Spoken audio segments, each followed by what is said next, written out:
Mrs. Schultz, are you ready? Good evening.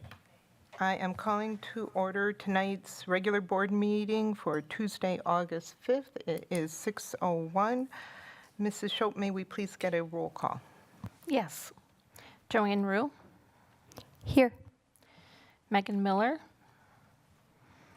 Brian Nichols, Here. Tom Hankins, Here. Amy Levy, Here. Juan Romero, Here. and Tia Johnson. Here. All members are present except Megan Miller. Thank you. Can I get an approval of the agenda? And I would like to request removal of agenda item 6D, voting method. I am requesting this because I would like a little extra time. And, forgive me, I've been a little bit busy these last few weeks, but I would like a little extra time so that I can discuss this policy with our legal team. So moved. Second. Any discussion? Hearing none. Oh, I have my hand raised. Oh, I'm sorry. Go ahead. Just a quick question. Is there a difference between second reading and final reading under item 6? No. Oh, thank you. Any other questions or discussion? Hearing none. All in favor? Aye. Aye. Aye. Aye. Any opposed? Motion carries unanimously. Please rise for the Pledge of Allegiance. Allegiance to the flag of the United States of America and to the republic for which it stands, one nation, under God, indivisible, with liberty and justice for all.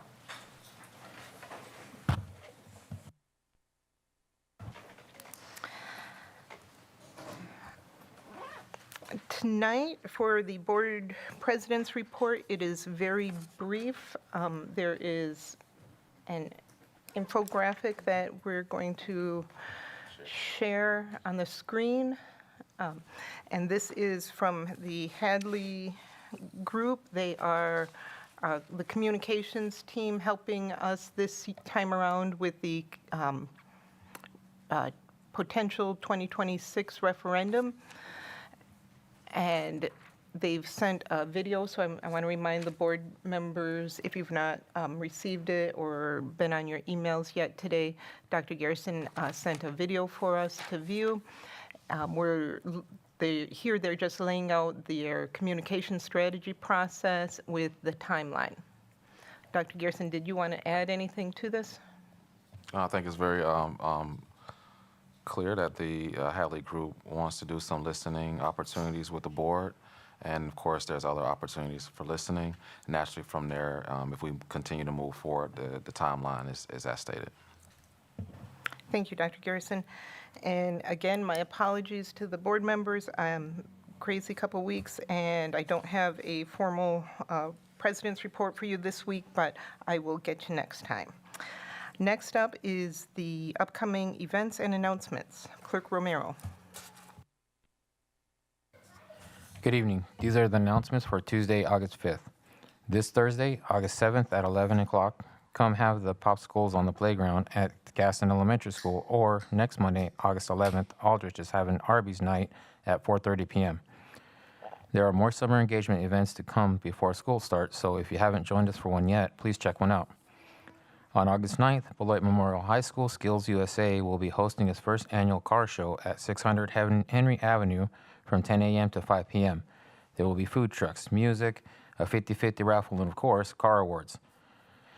Prices vary by age group, starting at $3 for high school students, $5 for senior citizens, and up to $20 for entering a vehicle in the show. Remember to save the date, August 23rd, for the third annual Community Health Fair at Beloit Memorial. For more information, will be coming soon. Please visit our district website at beloitschools.net. Our future board meeting dates include tomorrow, Wednesday, August the 6th, the Policy Committee will be meeting at 4 p.m., followed by the Ad Hoc Student Success and Support Committee at 5:30 p.m.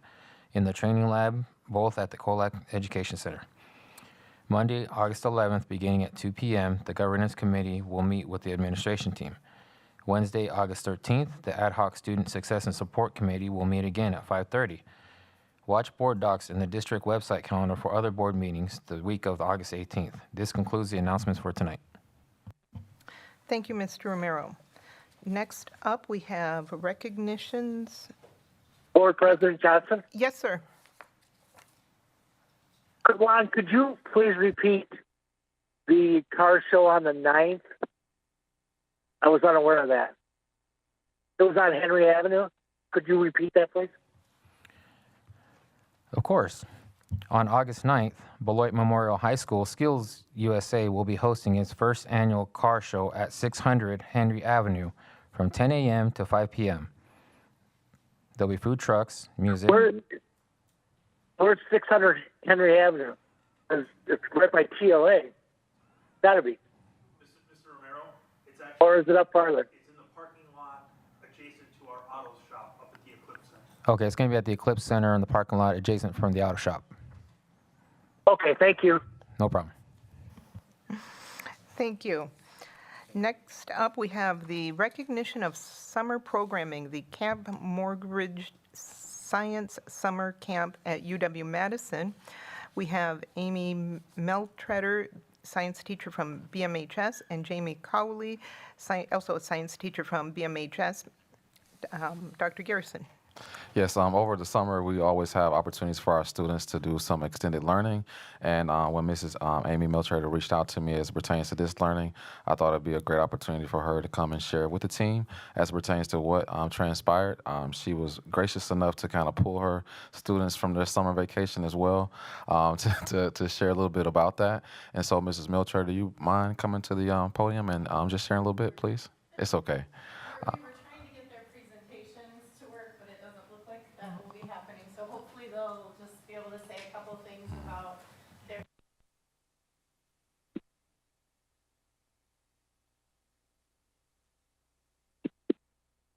Bring your students. And so we both applied and got accepted. And we put out a call to students to see who would be interested in going. And it was a completely free program where the students were learning about biomedical science. So Ms. Colley and I took 8 of our students and we stayed in the dorms with them and had a college experience for a week and got to do a bunch of cool stuff. And the amount of pride that I had in our students, I want them to tell you about their experiences, but it just, sorry, I get emotional because it was amazing the amount of kids who said that they weren't going to go to college, but now they are.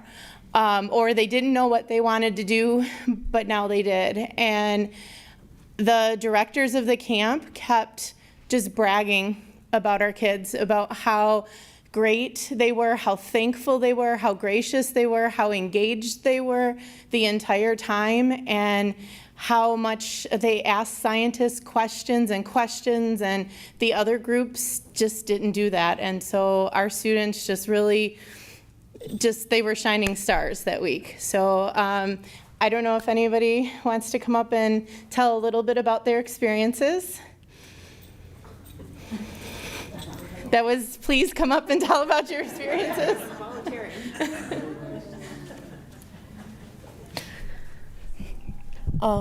Hi, just to introduce myself, I'm Grace Thompson, and I am one of the students who had the amazing opportunity to go on this Morgridge Science Camp trip. And I just want to say thank you, first of all, to the teachers for letting me do that. And it was just an amazing experience. Each day seemed to be almost centered around something different. And one of the days that really stuck out to me was Tuesday, which very much centered around genetic research and stem cell research. And that, as someone who's been back and forth on what they want to do in college, it really helped cement the idea of what I want to do and how to achieve it with everyone that we were, all the scientists that we were able to talk to.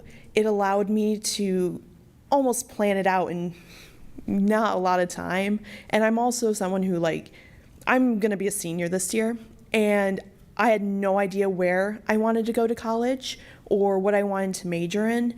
But now I really want to go to UW-Madison, and as backups, I want to go to one of the, like as a backup, I would love to go to one of the UW like sister schools, like Whitewater of Rock County or something.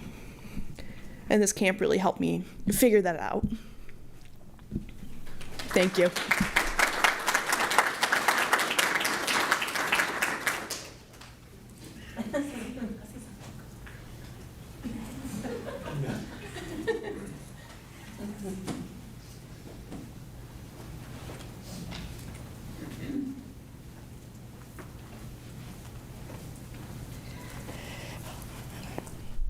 Hi, I'm Janisa Sanderson. I also got the wonderful opportunity to be able to go to the Mordridge Science Camp, and it was a really wonderful experience. I got to meet a lot of people, and I got to learn a lot of new things, and it really did help me figure out what I want to do in college also.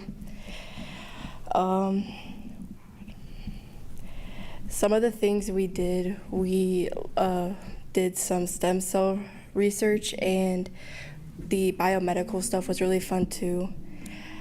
I think for me, probably one of the better days was Wednesday.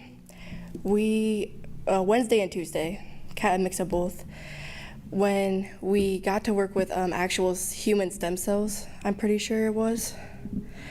And we got to make our, not make our own, what was it called? Yeah. Yeah, we got to work with those and stuff.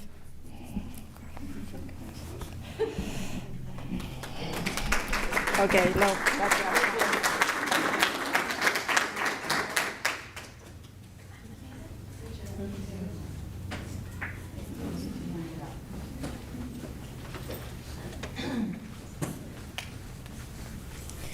Hi, my name is Lavea Forrest, and I also got to experience this wonderful camp. Science is really broad. It's a lot, and that's one of the, my favorite things about it. I'm a very indecisive person, and even though growing up in Wisconsin, I have never been to any UW schools, and being at UW-Madison was a really nice experience. I've been very focused on HBCUs down south, but being close to home, I think UW would be a nice school for me to go to. And being in a lab for sure and being hands-on, I'm a very visual and hands-on person, and that was a really nice experience. And that wasn't just like a high school lab, it was an actual lab with actual things, and being able to experience that was amazing. And it kind of gives me a little more clarity on what I want to do, definitely with science and with the human body. So being able to do these things was really nice, and I want to thank everybody who gave me the chance to do that.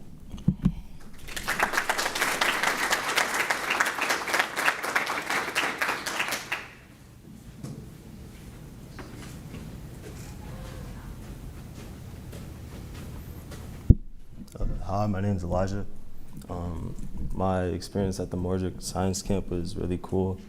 I got to talk to a lot of the scientists there, which I found very interesting. There's this one scientist, he came from the biomedical chemistry branch, and he, on Friday, we had a talk. I was showing him my presentation, and he said before he was gonna leave because he was done. All the other presentations didn't interest him, I guess. And he found out, he saw me, and he was like, okay, I'll give this kid a shot. And he came, sat down, and we had a good talk. His name's Scott, and he said I could message him to find out more about career opportunities, so I thought that was really cool. Thank you.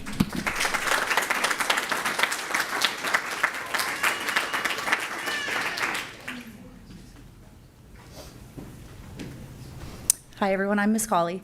I was the other teacher chaperone for this group, and I kind of want to echo the same thing that Miss Meltretter said, just how overwhelmingly amazed and proud we were of our students. We had 8 students there, and the other groups each brought 7. Our kids were so willing to be hands-on and so willing to ask questions and so polite and so appreciative of everything that we got to do. And don't let them downplay it. They did amazing science, like science that we went to college for, and we didn't get to do things like that, like play with like a $20 million microscope. Like the coolest science ever these guys got to do over the course of a week. But Amy and I just got to sit back and take pictures of them and be proud of them and show them off. And we just wanted to show you guys that our kids are absolutely amazing, and I'm so thankful that we had the opportunity to take time out of our summer to take them and get to know all of these kiddos, and we're so proud of them, so we wanted you guys to be proud of them too.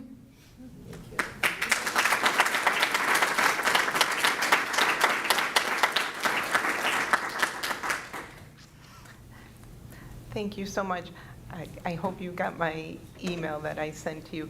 You know, science is my passion and why I'm here, because I want all of our students in the school district of Beloit to have opportunities like this, and we really appreciate you doing that. Barry couldn't be here today because he was babysitting, but he was one of the students who had a hour-long mentoring session, just impromptu, with one of the directors, and really has just changed his focus and shifted his focus. I love that. I'm so proud. I'm proud of him and what he's doing, and I'm proud of you and all of the students at the school district of Beloit. This is really phenomenal. Thank you so much. Thank you for letting us share. Next up, we have public comment. Mrs. Schultz, do we have public comment tonight? Yes, we have one in the room, and we have 3 emails. Okay, let's start with the one in the room. Okay, I have Becky with Stella yielding her time.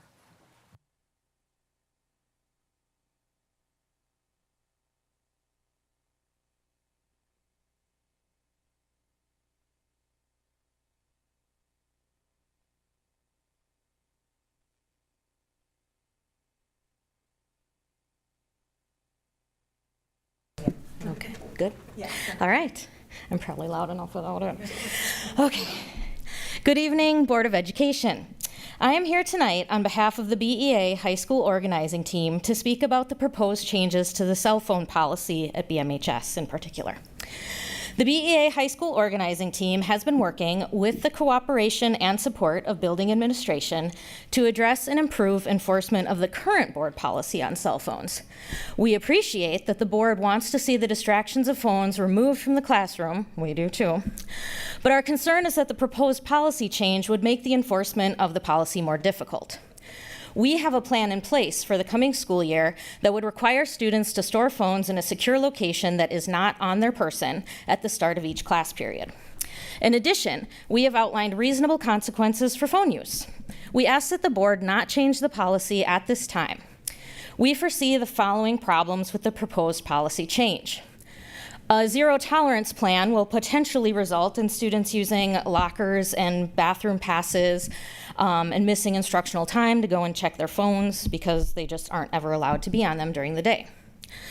Enforcement of the new policy during lunch periods will be extremely difficult, considering the ratio of students to supervisors in the lunchroom.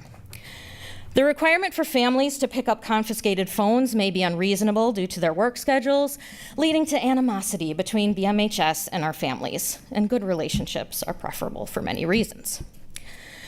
Telling all staff to enforce the proposed policy by confiscating a device anytime they see one will be a burden that will result in frequent interruptions to instructional time as we try to monitor phones.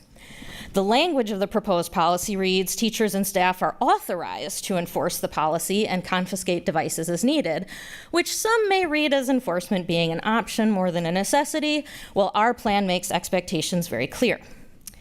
Asking staff to facilitate the confiscations of phones seen in the hallway is difficult because when you don't know a student's name, it can be very difficult to refer them to their principal.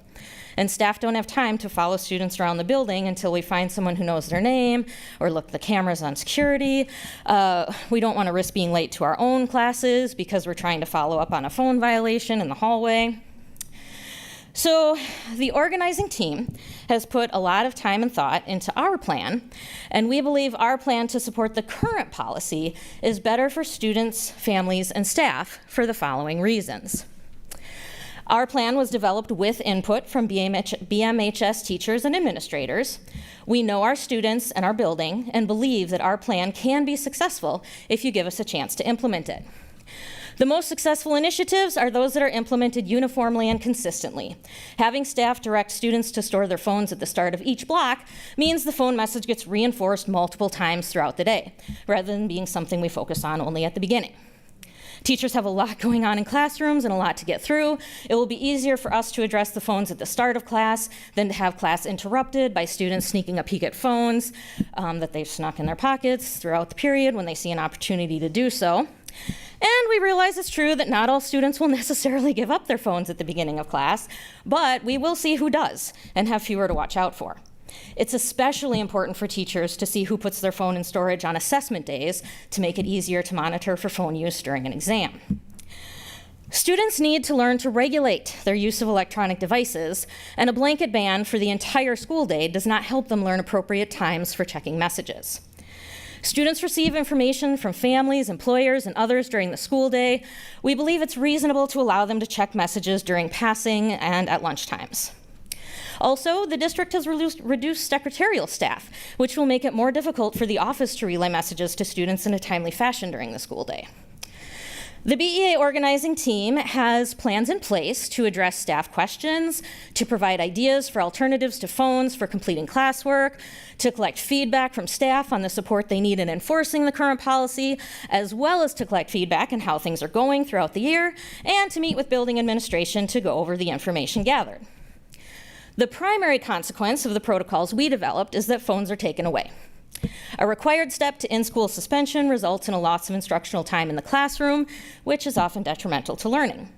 An admin will still have the freedom to assign additional consequences as they see fit, just on a more personalized basis.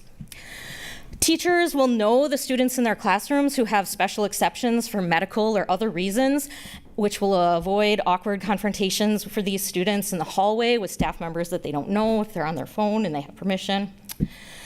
So, on behalf of the BEA High School organizing team, I again ask that you give us a chance to implement the protocols we have outlined with stakeholders in the building. We will be happy to share with you how things are going throughout the year. And if we can't make our plan work, we will recommend that the board change the policy. Knowing that the board is ready and willing to take a more extreme stance on the phone policy may actually make our plan make students more likely to comply with our plan in the coming school year. So let's work together on this.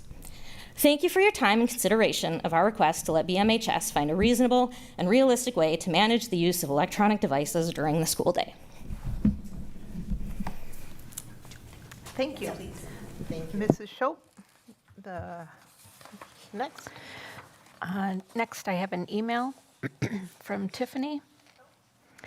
Please read my original email from May about keeping Mrs. Papke in the building at Robinson. Removing her will most likely be removing several staff and students as well.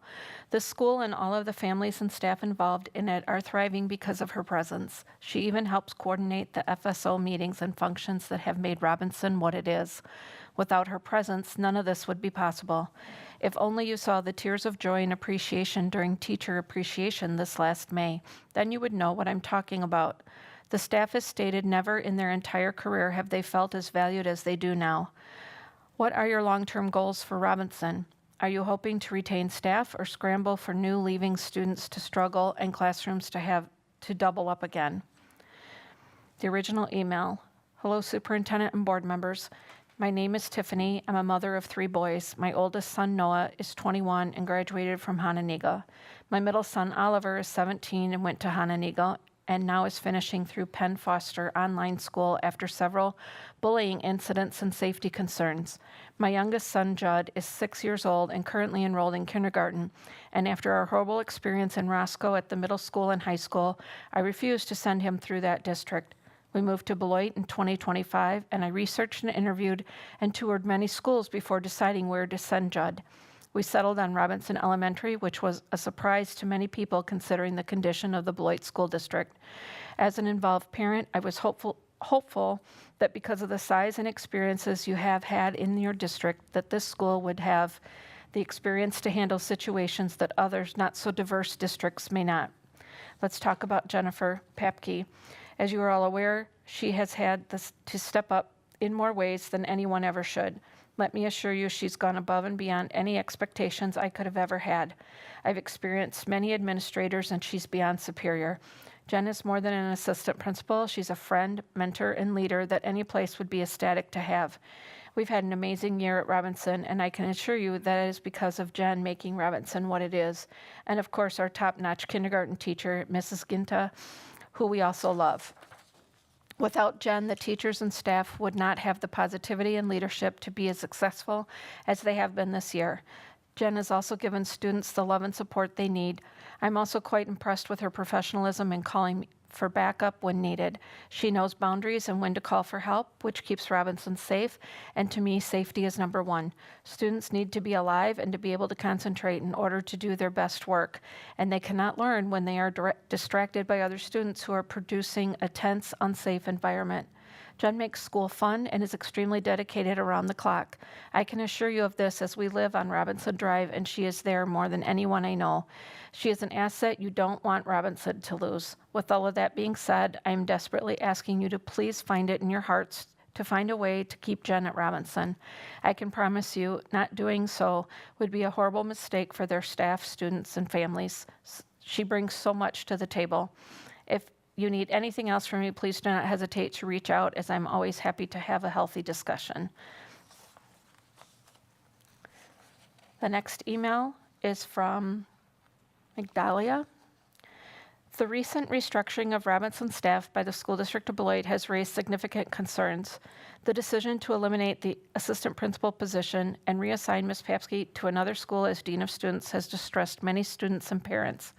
At Robinson Elementary, Mrs. Papke's presence has been a source of solace and support, particularly for children with special needs, thanks to her remarkable capacity to establish connections with them. Upon sharing this change with my child, he displayed confusion and apprehension, solely concerned with that Mrs. Papke would remain at the school. Now I must inform him of her impending departure from Robinson. As an FSO volunteer, I witnessed firsthand the success of Teacher Appreciation Week, which was largely due to Mrs. Papke's tireless dedication to our school community, evident in the staff's sincere gratitude and appreciation. I kindly request that you reconsider Ms. Papke's transfer and allow her to continue her role at Robinson Elementary. The last email I have is from Jasenia. Hello, I am writing to you as it has been brought to my attention Ms. Papke will be transferred out to another school. I'm sending this email to have you reconsider this decision and keep Ms. Papke at Robinson Elementary School. She's brought so much positivity to the school as she was starting her new role last year. She took over mid-year due to the principal not being able to finish the school year. She made everyone feel reassured that she would take over the responsibilities. Her staying at Robinson will keep kids and parents with a familiar leader face, as many changes have happened. She will also be able to help the new principal transition, as Ms. Papke has been with Robinson for 1 year. Her experience shows with kids. She is willing to put in the work to make Robinson thrive. And that's all I have. Thank you. Go ahead. There's another public comment. It was in my spam folder from Abigail. Thank you. If it wasn't sent to public comment, they don't get read. Thank you. And it's because we need to review them before they get read on live. Next up, we have the superintendent's report. Thank you. So first of all, let me just say, we are counting up to the start of the school year. We have actually 28 days to go. I believe we do start school on September the 2nd, and so 28 days ago, that is counting the weekends. And so to all the students and families, as you start to look at the rest of your summer, we don't like to do the countdown here. Let's count up to the days in which we are back in school. And so I look forward to having all the students back. And excited to see everyone back here on September the 2nd. Of course, over this month, we've had a lot of families come through our doors, and we are still open. Naturally, we are still in the registration phases here in the School District of Beloit, and so if you still have that opportunity to come and get your student registered for school right here at the KEC. School transportation, I know that's always a big thing in the School District of Beloit, and that making sure that your students have that transportation back and forth to school. Please note that the week of August the 18th is when when families will receive information that pertains to your child's transportation. If you happen to change addresses in the city, please let us know so we can have that be rerouted for your child back and forth to school. Welcome back to the administration staff. This week we also started our administrators back. We like to call it the kickoff week for administrators, and we are eagerly preparing for our staff and students' return. This week there's a lot of work that's yet to be done. We started off with myself and business services and human resources reaching out to our administrative team.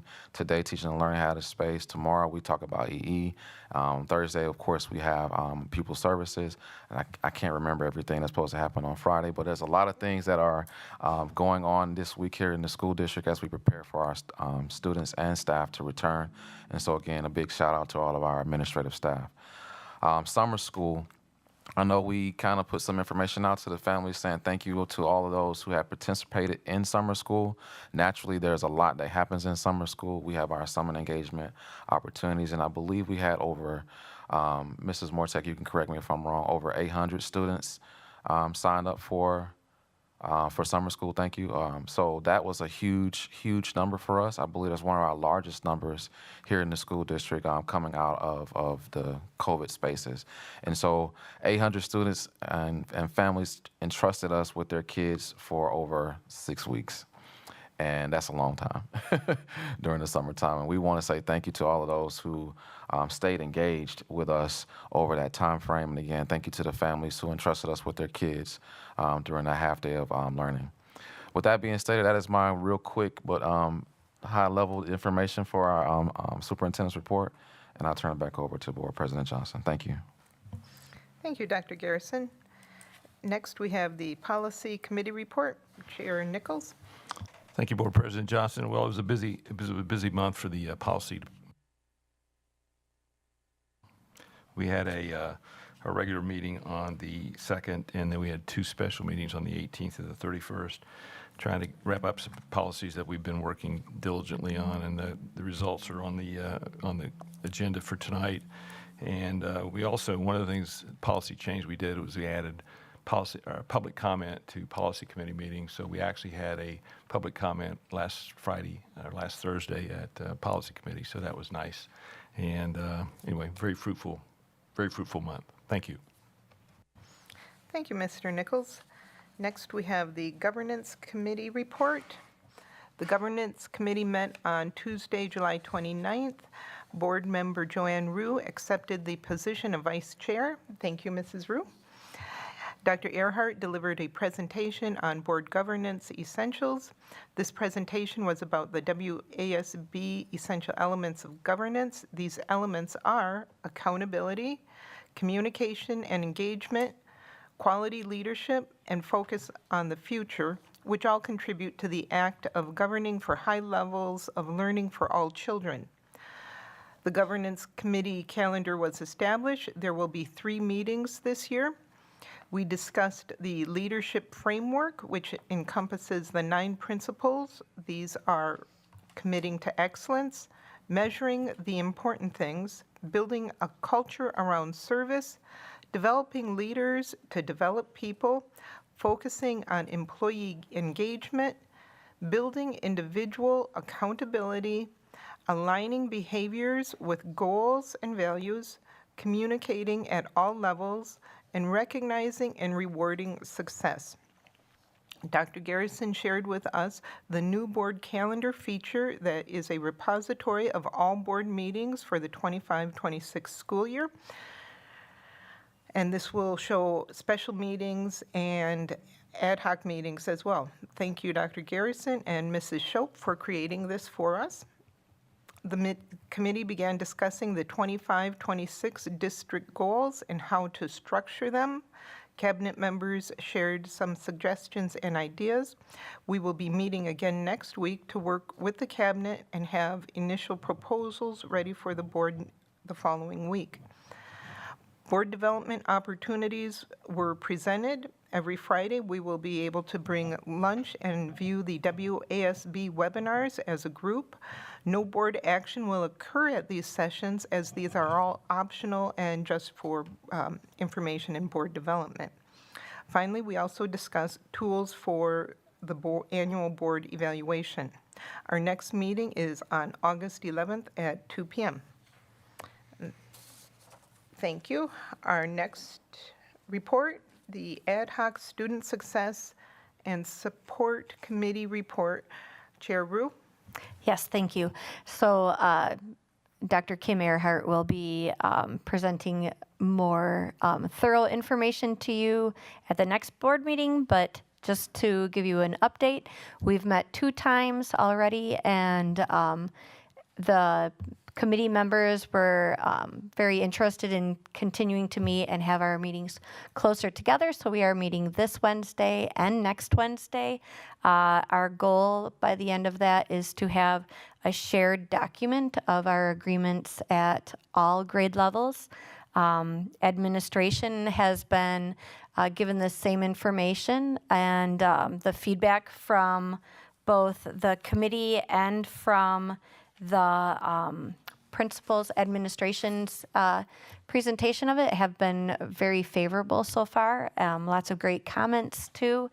And so we're going to continue to dig in and work. We have some great resources in a folder that different committee members have contributed, including some great work that was done by Carrie Oscar and Eric Weir, is that how you say his last name?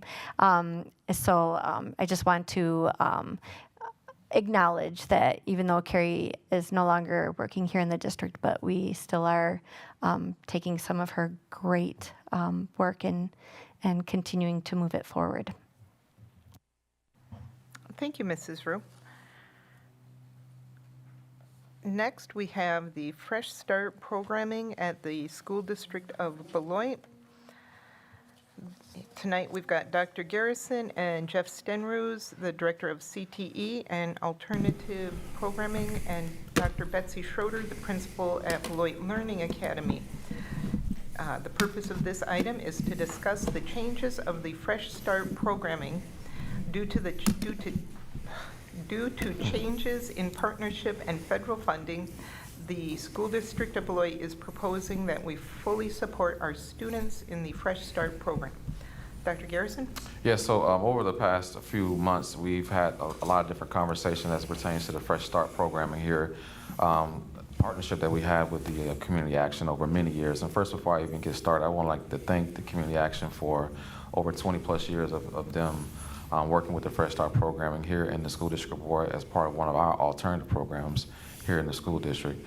That goes without saying when you think about a not-for-profit carrying a program as such for so long, receiving federal funds is spectacular. And I'll be honest with you, I haven't heard of an organization that has carried something that long before, and that's something that's very, to me, unique to Beloit.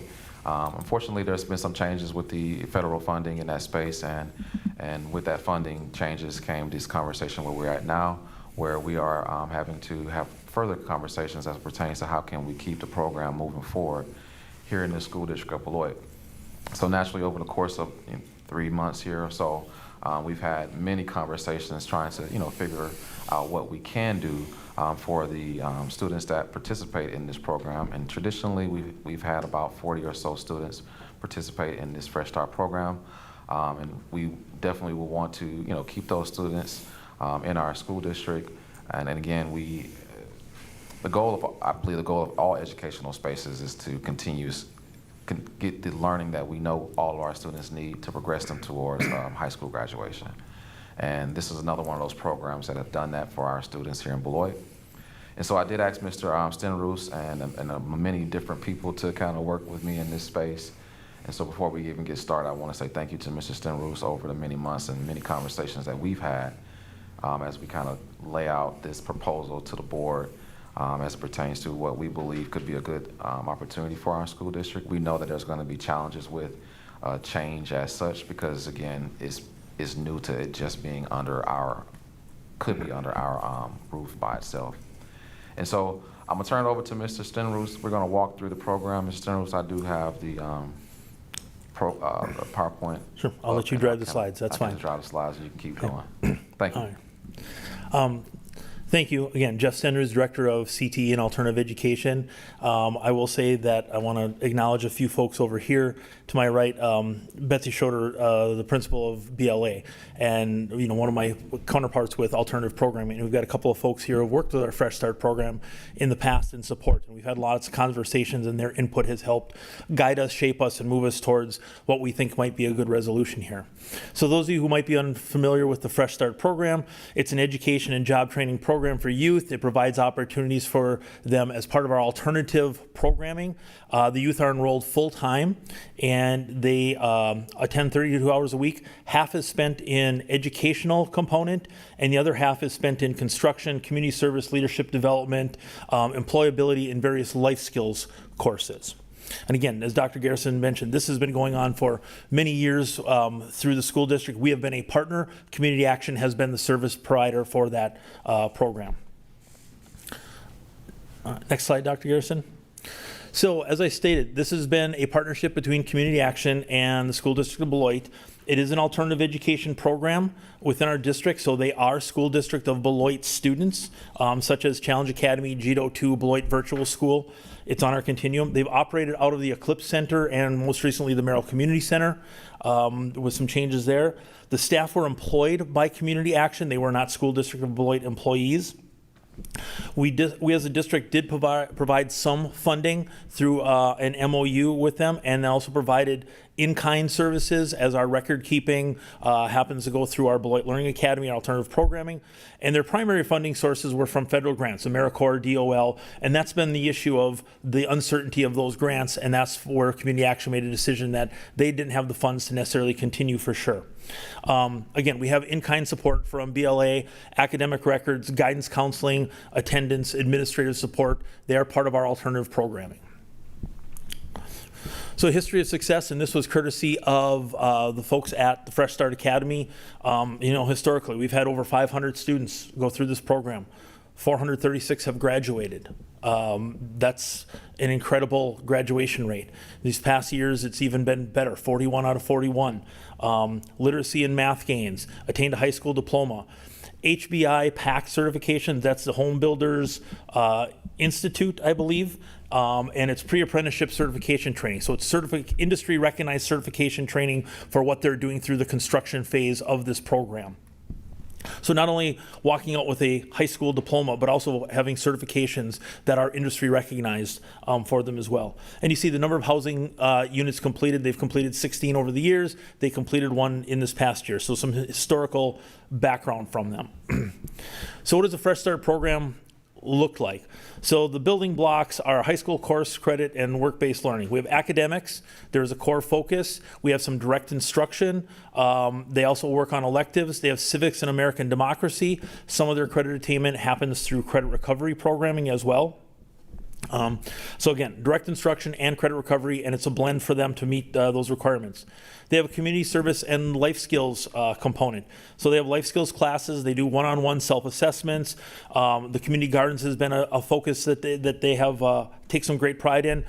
We create career readiness with them. They have a connection to WIOA, which is the Workforce Innovation and Opportunity Act through the Department of Workforce Development. So there are job-related skills that also work with this, and career building skills as well.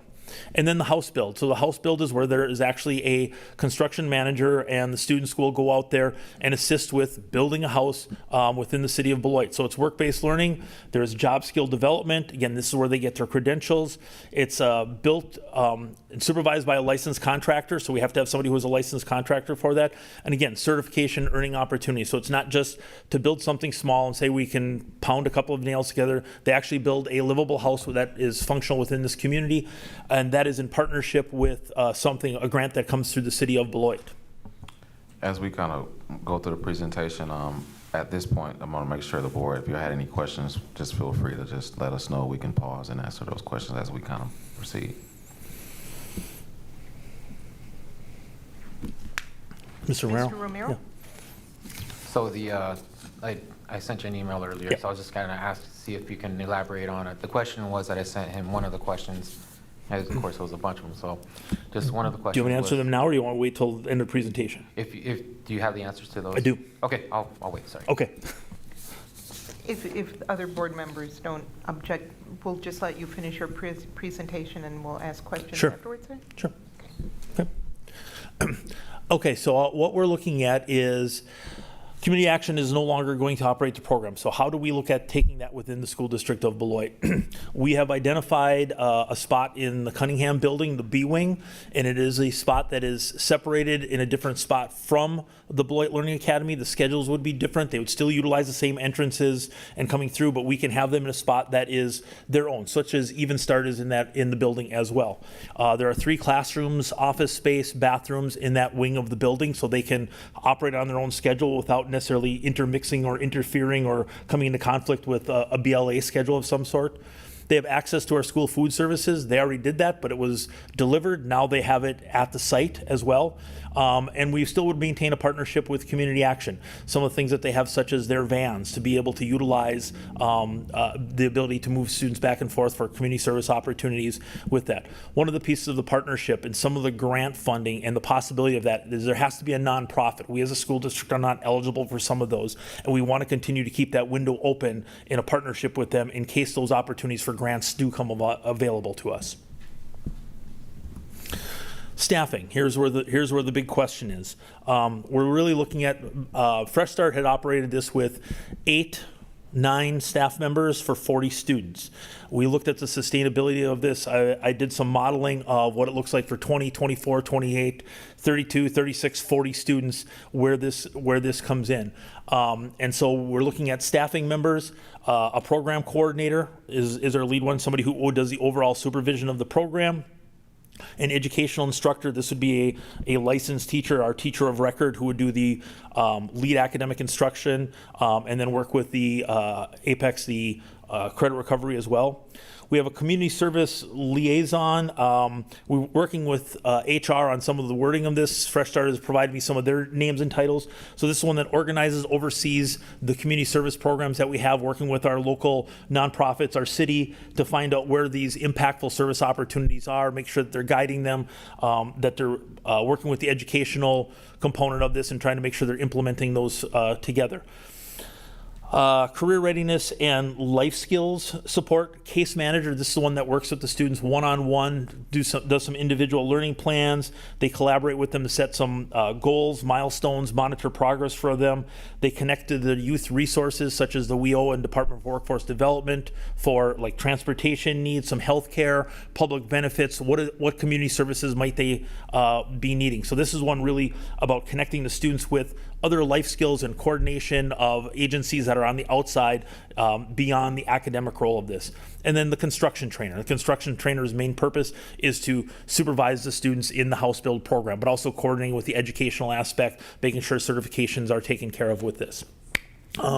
Current BLA administration assistants will support with data and records management. We do this already. Now they would also just be on site to help provide that instead of having all the records being run and kept by them one time, sent over to BLA for processing a second time. So we see some, some duplication of processes there and finding some efficiencies by bringing that into our building. And again, we also would have administrative support within the building as needed. Again, they are our students along the way. So the staffing is really a big piece. And we're looking at 5 students, and the modeling I've done would be for 28 students. So it's not quite what Fresh Start had, but it's what we think we can piece together effectively with the spacing and the staffing of that size.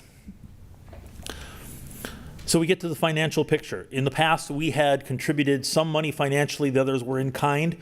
What I'm basing this now upon is strictly our state per pupil funding. Worked with Stephanie Elwood in the finance office to make sure we had an accurate number of what this is going to be. So we looked at 28 students, and that's where we get the $326,000. There is $50,000 in community development grants that is out there. It's tied to community action, and so that partnership is our way that we would have to access those funds with it. So that's what I'm looking at. There are other possibilities of some outside grants, but I didn't include those because they are not for sure items with this. So the expenses, and it really comes down to those 5 staff members: a program manager, 3 instructional staff, the community liaison, the case manager part of it, and then the construction trainer. And as you see, there is $12,000 from this salary that is offset from the Home Funds grant. The Home Funds grant is a grant through the city of Beloit that is specifically targeted to the house build project. Some of the salary of the construction manager can be used to offset that, but otherwise it's materials, it's all the permits, it's all the excavating work, it's all the stuff that goes into building the house with this. Now, these, how much of each one of those pays would have to be, I've worked with Dee Dee Almendares in HR to work, where would they fit on our matrices, because now they're going to be a part of our employment group, so we have to make sure we're putting them properly with that. The Workforce Innovation and Opportunity Act, WIOA, and Department of Workforce Development, I've had probably about half a dozen meetings with them. They will co-enroll in students in WIOA services, which opens up some funding for us. They have talked about anything from $10,000 to $50,000 for students to participate in getting tools, boots, gas vouchers, providing some of those services with them. Possibly incentive pay, such as if they earn an OSHA certification, a first aid certification, they earn that HBI PACT certification, and the possibility for support for internships and work experiences. In the past, the AmeriCorps component required students to be paid for part of their work with this. We have pulled that off the table because we are not tied to that. That has been a huge incentive for the students. The Fresh Start folks will tell you, our local police force will tell you that has been a huge incentive for the students. We could not find a way to fund that directly, so that portion has been pulled. However, WIOA and Department of Workforce Development says they have some money available to help provide at least a bit of an incentive package for that. But that doesn't impact our final number between what the revenue is and the 5 FTE of expenses. But just know that that's a vital component that has been a part of the program in the past. So with that, I know Mr. Moreno sent me a couple of questions, and so I want to address those first because it might take some of the other ones off the table. The sale of the house, which is one of them. So the sale of the house, because it comes from the Home Funds grant, those are restricted funds, and they can any profits can only go back to other housing activities. So Community Action did sell the house through a local realtor, and then those monies were put back into housing activities. Now, Community Action has several different things that they could allocate that to. We would look to allocate that to the next house build and move that forward. Again, we can then increase a little bit of the offset of the FTE for the following year with that, depending upon what the profits are, but those would have to be designated specifically for the next house activity for that. So none of that gets returned back to us with that. And again, so we would again need a partnership. Another question you asked about continuing an MOU with Community Action. We would need one. We would have to amend it. Now we would be primarily the service provider with them having some other aspects to it. But the house funds are not tied to Community Action. That can come through us. That's one of the grants that can come through a state agency such as a school district. You asked about stipends and certifications. I'm not sure if any of the monies that we have tied to that house build can go to student pay with that. That's a question I would have to ask. WIOA and Department of Workforce Development does, because that's their task, is to help provide job services for folks. But I don't know about the profits of that going back to any student payment whatsoever. And then the question was, how is this different than programs that we currently have? And I thought that was a great question. It is a program on a continuum. We have pieces of Fresh Start that are similar to BLA and GEDO 2, where there's some academic programming. There are some credit recovery pieces. There are some aspects, such as what we have at Beloit Memorial as apprenticeship or certification earning. And there are some aspects that are such as Challenge Academy and Job Corps, a little more hardcore, a little more strict, and a little tight. Fresh Start fits kind of in the triangle of all three of them, and it provides a continuum.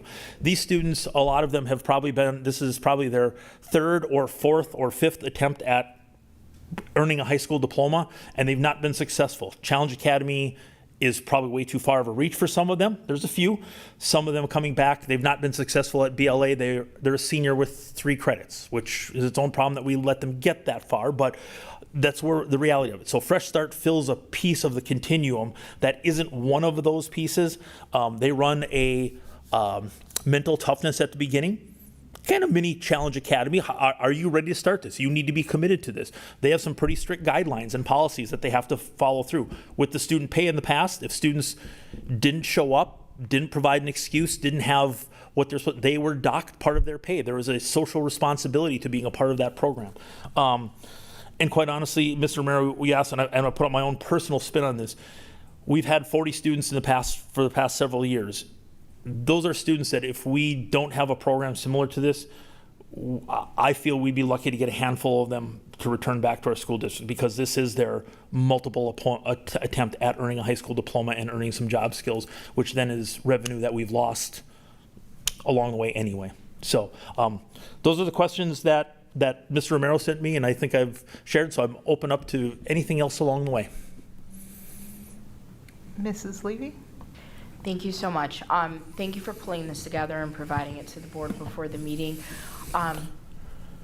The numbers you gave were based on either 25 or 28 students. 28. 28, thank you. If we have a typical year for community action, do we have the capacity to accommodate 40 students? Are you saying with 5 staff members or space-wise? All of those things. The answer would be yes. Are we stretching 5 staff members? Yes. Would it mean if we got up to 40, do we add a 6th one and a 7th? Do we have the physical space? We might be at a stretch. I would say if we had that many, we would look to see how we could make that work. Okay. Under 5 staff members, I don't know that we couldn't push 40 in that capacity. So it sounds like 40 might be our cap with 5 staff and the space that we've allotted in the B wing. Well, let me jump in on that.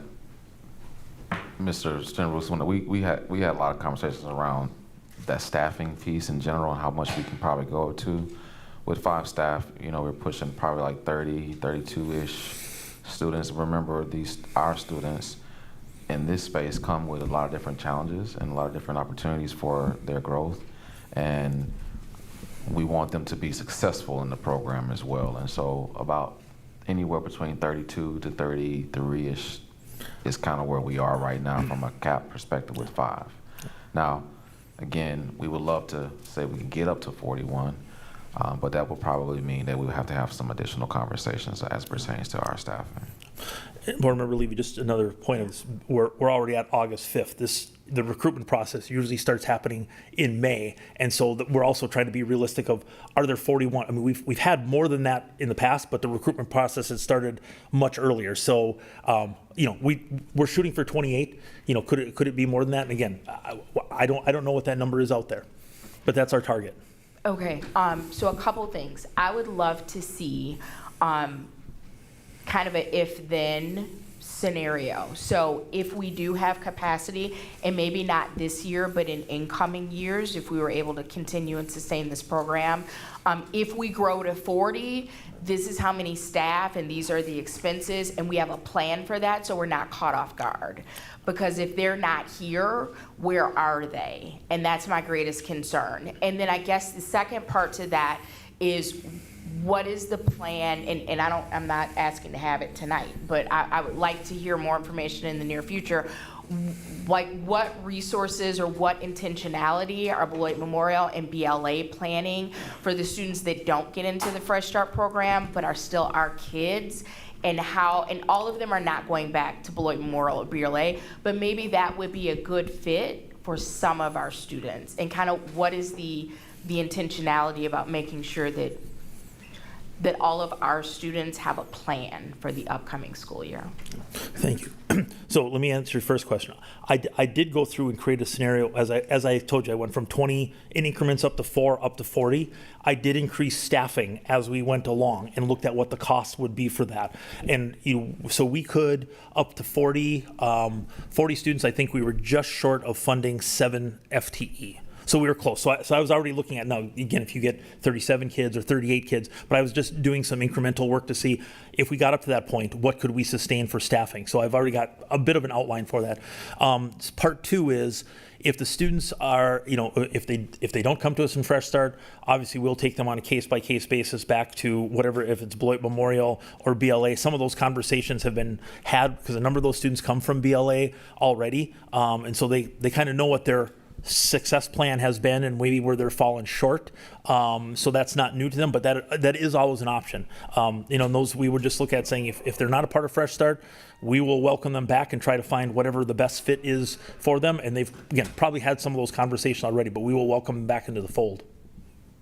May I squeeze in one more? Thank you. It's my understanding that the high school does home visits for the high school, and I believe BLA does the same thing. Please tell me that all of our kids, they're on the list. Like, someone is going to be intentional about sitting down with them and their families and kind of walking through options, and this is how you get from A to B. That's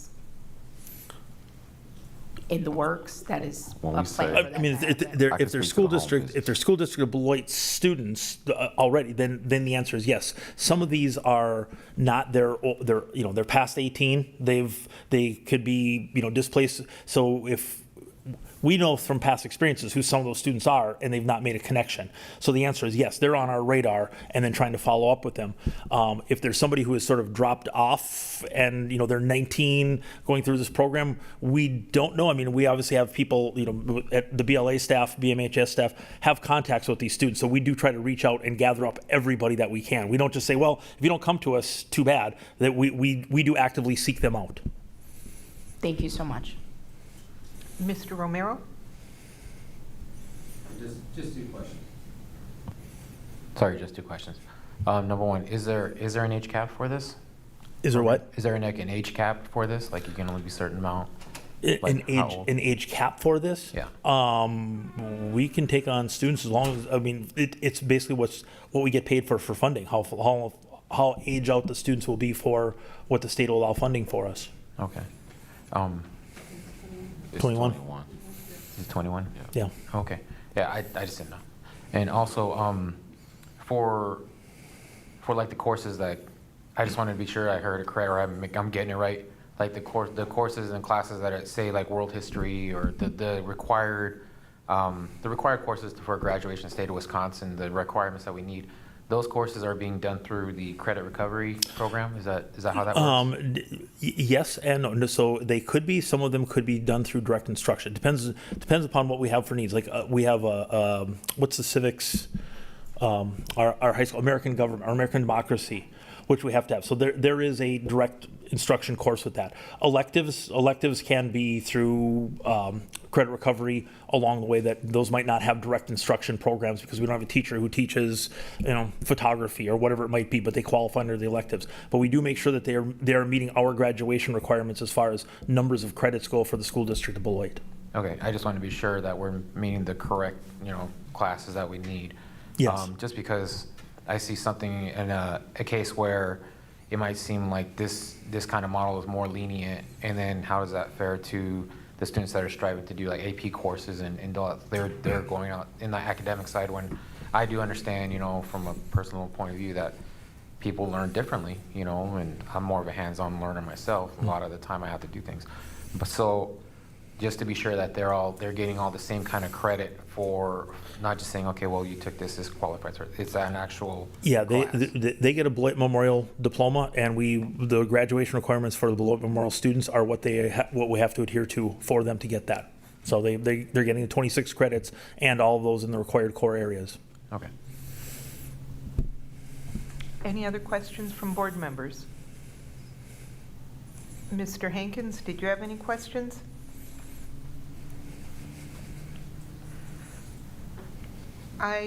Mr. Senrich, I have some questions and they're kind of all over the place. Sure. So bear with me. Who covers the costs, the initial costs of the materials for the house build? That would come through the Home Funds grant. Okay. And how, you said the students attend 32 hours a week? Correct. How does that compare to our regular students? I'm not sure how it would compare to our regular students. Because it's an alternative program, we're not required to meet the mandated minutes for a regular high school programming under alternative law. But the 32 hours is, they're from 8 until 4, Monday through Thursday, and then they're there half a day on Friday. So their time spent at. So the alternative programs don't have a minimum number of instruction? No, they're exempt from the minimum requirement of minutes. Okay. Are there any other alternative programs other than the ones listed on slide 3?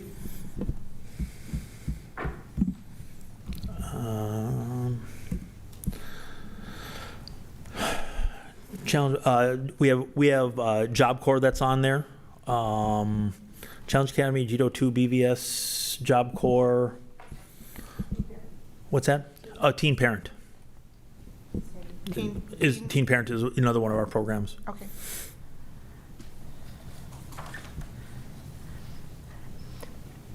The slide talking about the academics, and you touched on this and covered a lot of material. Are these instructional curricula used in the Fresh Start program the same that are used in the high school? Or I know there's the credit recovery option, but you also have direct instruction. Are they learning the same things as the students in the high school? We don't run them as like Algebra 1 class, geometry class, chemistry class the same exact way, but they are the core subjects. The civics one, again, they have to pass the government test. We have a variety of ways to get at that. So when we meet those requirements, they are math, science, social studies, American democracy, similar to what Beloit Virtual School would be. They're not the exact same classes that are taught at Beloit Memorial, but they are meeting the standards of those content areas. Okay, so different curricula, but same standards. Correct, same standards, yeah. And the credit recovery platform is the same one that we use at BLA and at Beloit Memorial High School as well. Okay. If we choose not to approve this tonight, what would happen to the 28 students who are Fresh Start students? Right now, we don't have anybody in the pipeline because when they decided that they weren't going to continue the program, that was just at the outset of when we would start to recruit students, so that process stopped. So we don't have a waiting list. We know who some of these students are through prior counseling with guidance at Beloit Memorial and BLA. So now we have to go out and try to find them. If the program is not approved, it's finding them and say what of our other options are viable to you. And again, many of these students have been through Beloit Memorial, BLA, maybe a couple of times. Some have maybe tried Challenge Academy and have not done well. I'm not confident we're going to pull a lot of those back within the school district of Beloit. I hate to say that, but because they've been through several iterations of this already, Fresh Start is sort of seen as a saving grace for some of them. Credit to the folks at Fresh Start program and Community Action. That's what they've made this, and it has a reputation of that, and they're tough about it. But that's where I believe. I'd love to see if we could get all 28 back. I just don't know that that's a reality. Okay. And my last question might be more appropriate for Mrs. Elwood or Dr. Garrison. if we don't approve this, what happens to those funds? So naturally, if the students come to us, we get funds per student. And so it is part of our job to like recruit these students in some way, because that's 28 students, 28 times 11,300, whatever, let's just say $300. And so those are funds that we wouldn't be getting if we don't have this program. And I say that very kindly because this is an alternative education program, and we all know that, and there are students who may have, not had the success in school for many years and are considered dropouts. And we still want to get them back to school up to the age of 21. And the Challenge Academy and all of the other programs, Fresh Start, are part of how we get students back. We get to count those students when they come back. And so the Fresh Start program has been a way in which we can keep our numbers in our alternative education program.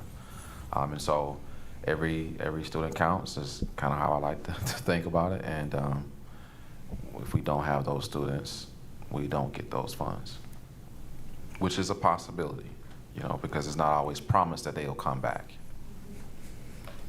Mrs. Rue? So in order for this to be possible, we need 28 students? Like we have to find 28 in order for us to be able to pay the bills? Under what I've proposed, with 5 Okay. staff members, correct. So do you think it's possible for us to find 28 students? And what would happen if we don't find 28 students? We have 30 applications already. Okay, perfect. Thank you.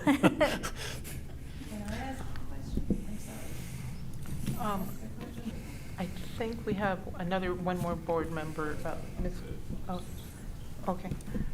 Go ahead. 5 staff members, I figured, would be about $500,000, wouldn't it? Not necessarily. I've worked with HR to look at where they would fit on our matrix and costs, and looking at salary and benefits.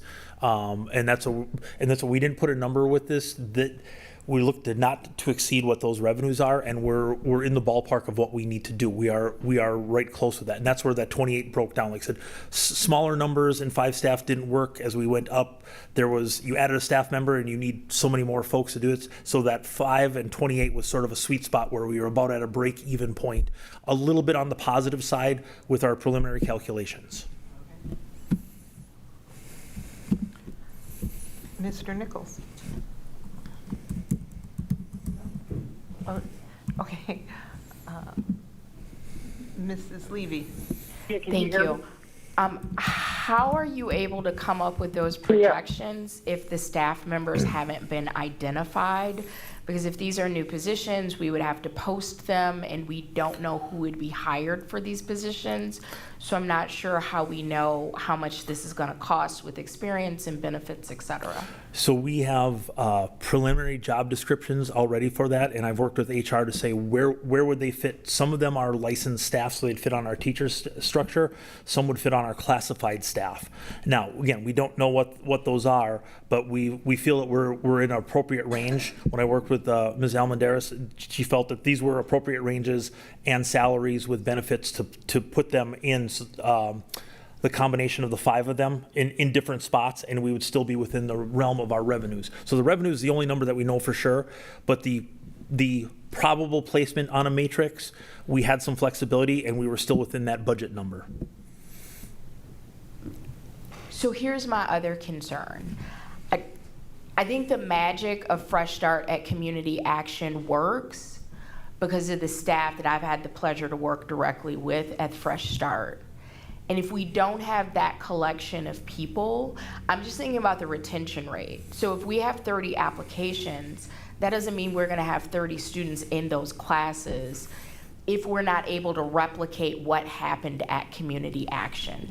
And because these positions need to be posted and we don't know who's gonna be in those positions, my concern is if we hire these staff members, we're not gonna say you'll remain employed with us if these children stay in the program, because if they don't stay in the program and we don't get the funding for them, we still have the expense of those staff members? Like, has that scenario been discussed and someone has thought that through? Yes. Yes, thank you. So that's a valid point. We talked about it, we discussed it, well, like I said from the beginning, what happened over at Community Action was an amazing space for over 20 years, and that's a history there. We can't make that sound no other way. 20 plus, I say 20 years, it could have been more or less, but that many years is a lot. And I don't want to say we're going to be able to replicate that. We will have to start our own new opportunity here from Fresh Start and actually have to grow it to being something that has that type of history.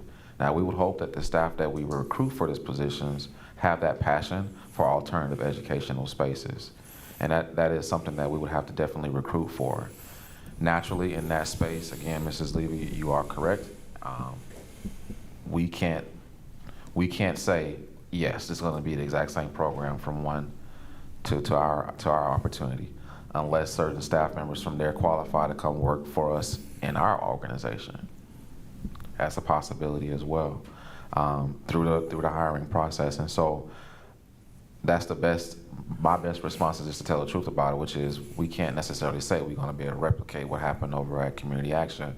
It is our job to make sure that when it comes here, we grow our new history of Fresh Start being under our roof and making sure that we have that same level of success.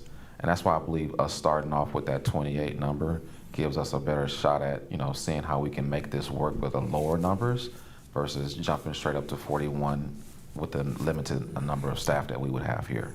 So full transparency, we necessarily cannot say that we're going to be able to do the exact same thing over there and bring it straight to the school district of Beloit. And we did think about that. Board President Johnson, I have a question for you, if that's okay. Yep. Before we take a vote on this, could we just kind of pull and get clarity, because it sounds like it is possible that this may be a deficit program, at least for the first year while we're trying to get it together. And I just want and I'm not saying that's right, wrong, whatever, but I just want the board to be very cognizant of that, and I want us to go in with this eyes wide open. If we say yes to this program, we understand that this might be a deficit for the first or maybe even second year. And if we say yes, we are okay with that. So if we could, thank you. Ms. Levy, just wanted to respond. Over the past several years, we've had 50 plus students who start. I don't know how many applicants that they've had. So we normally get around like 120 applicants. We invite 65 to 80 to the mental toughness piece, and then from there we accept 40.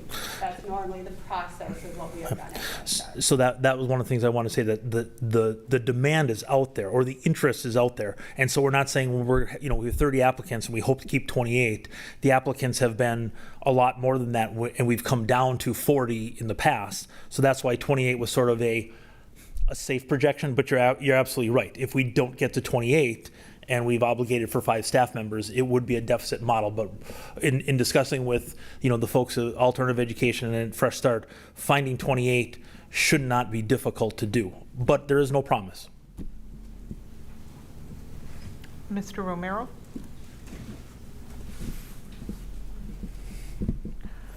Just a quick question also, because I was thinking kind of along the same lines as Ms. Levy here.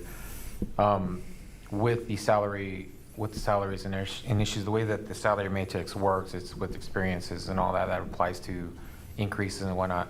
Is there a way to maybe, at least, I don't know, maybe for the first 1 or 2 years or something, put like some kind of salary cap, so we're kind of capped at a expense for the instruction?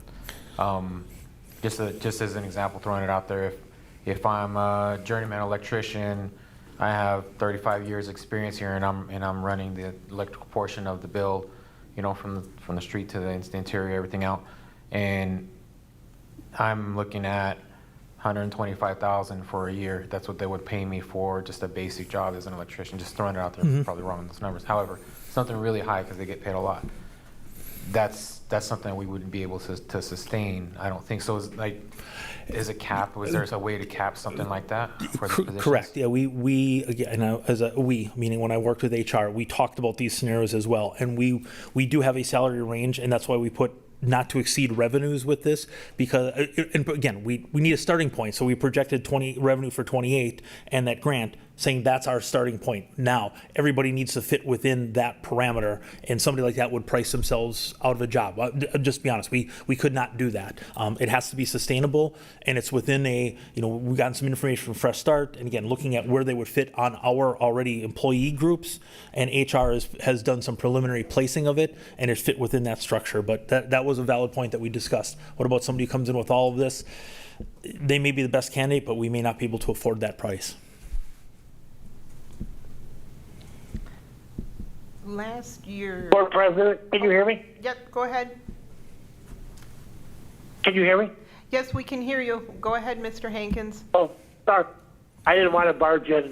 My cell phone's going in and out. So, Mr. Senators, and I don't know everything, but I've read and heard that we were defunded because it's a great program, but our graduation rate and what they do after is not being followed through with. And I looked at the historical data, and I saw like 512 people through the program, and 35 that actually graduated and walked across and get a diploma. And I'm not sure. You talked about the component of education. Are they testing out and I know it's an alternative education, but do they have to test out education-wise? And I understand it's a trade program, but the people that come out of Fresh Start, what are they actually leaving the high school with? And what is there aftercare for these kids to make sure they're getting a job and doing what Fresh Start program is programmed to do? And why were we defunded? Please. Junior program. Yeah. Board Member Hankins, I'm going to say the numbers that you were stating were incorrect. This past year, we graduated 41 students. So they do graduate with a Beloit Memorial High School diploma. This is a multi-year program, so students are not just there 1 year. So they can be through the program for a couple of years for this attainment. The connection that we have with WIOA, Workforce Development, the job developer that's a part of the Fresh Start program, that helps to provide those services for what do they do afterwards, not just a diploma, but what are their credentials? How do we link them up to job possibilities? How do we make sure that they're career ready? What kind of outside services? Follow-ups, I'm not sure that they have follow-up data, because I know it's follow-up of Beloit Memorial students that we're required to do through our federal Perkins grant. If we're lucky, we get about 15 to 20% response back to find out what students are doing in any aspect. So the follow-up data is not necessarily easily attainable, but we do have steps in place to make sure that we are trying to see them through graduation and beyond to help them make sure that they're productive members and finding some sort of job skills, career skills, and moving on forward. It's not just push them through to get a diploma. But again, they're not pushed through. They are doing the work to attain this diploma, and the graduation rates are very high. Well, again, can you hear me? Yep, go ahead. The last slide, I looked at the historical data, historical. There was like a number of 512 at the top, and then you slide down to the bottom, I see a 35. And I apologize, my Chromebook is not in front of me. And I just didn't understand the correlation between that number and the top number. And I know there was a graduation rate, but this number looked at actual diplomas, maybe, perhaps. I'm not sure. And again, I apologize. I'm speaking without the thing in front of me, but looking down at the slide you presented, or we got presented with, and again, I go back to why we can't bring this in-house. We have academies in the basement of Beloit Memorial. We can do kind of the same thing, build houses, and even if they're in a modified program, I don't know why we need to expend for 28 students or 30 or whatever the number is, and 5 FTEs on that. That's a high cost per student.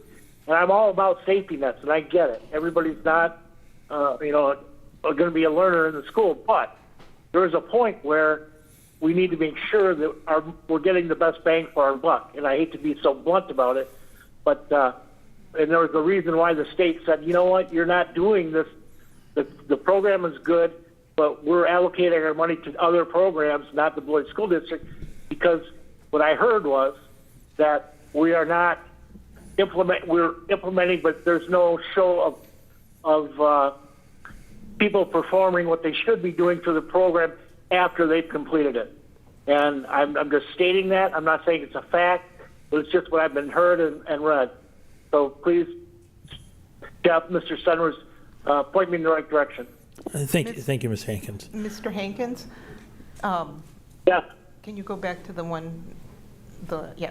So historically, I'm assuming what this slide is telling us is over the 20 years of the Fresh Start program, 502 students have been enrolled.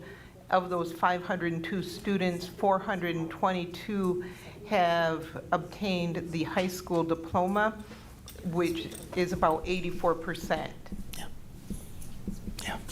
But keep going down to the bottom, Board President. I saw like a 32 and 35. What did that represent? Number of kids? I think he's looking at the literacy gains, and it's probably cut off on his screen, because the 356 is right under the graduation rate. There's no 35. There won't be 35 up there. Is that 356? There's, oh, It's probably okay. cut off on his screen. Well, I don't want you. I'm sorry, I don't have it in front of me, but I know I scanned it this morning. But anyways, I could be off, so I apologize. And Mr. Hankins, one other. I just didn't see. One other point. The program was discontinued because of the uncertainty and discontinuation of federal grants from AmeriCorps and the Department of Labor, because that was where they got their funding from, that primarily supported that program. So that was the reasoning where Community Action decided not to continue with the program. But Mr. Seners, it's also state funding too, right? I'm not aware of state funding that they get that's specific for this. It is AmeriCorps, Department of Labor grants that they have, Okay. city grants that they might get for part of that, but nothing from the state that I'm aware of. Okay, thank you. Mrs. Rue? Yes, thank you. I think the part you're kind of glossing over is all of the social emotional learning aspect of the program too. I know as a teacher, you partnered with Welty Center and brought these high school students over to work with grade school children, and they taught kindergartners how to use binoculars and what different tracks look like and things like that. And it was really wonderful seeing these students who, the year before had been not on track to even graduate, to watch them educating our youngest learners, and they did a phenomenal job of it. So I think there's a lot of building into these students that happens. I think keeping our numbers lower is paramount so that we can do an adequate job of building into the students and making sure that we're helping them be well-rounded individuals. My name's Elena Henry. I'm the outgoing program manager of Fresh Start. I have been with the program for 10 years, and I started off as the academic instructor and then ended as the program manager. But I just want to state that the reason the program has been so successful is because it's a 2-year program. It was a youth build program. The first year is the academic piece, getting their graduation done, everything. The second year is a follow-up piece. By that, I mean we want to make sure that they're placed in a job or in academics, furthering academics in a college or something like that. This year specifically, we had a 70% placement for last year's graduates. This year's graduates are losing that connection, losing that follow-up, because the program is getting shut down. So that is one of the main reasons we have the success we do. So I just wanted to state that. Thank you. Mrs. Ru, do you have another question? I have two questions, and maybe Ms. Henry, this is a question maybe for you. How does the program follow the students after graduation? And will we continue as the school district to do what they do?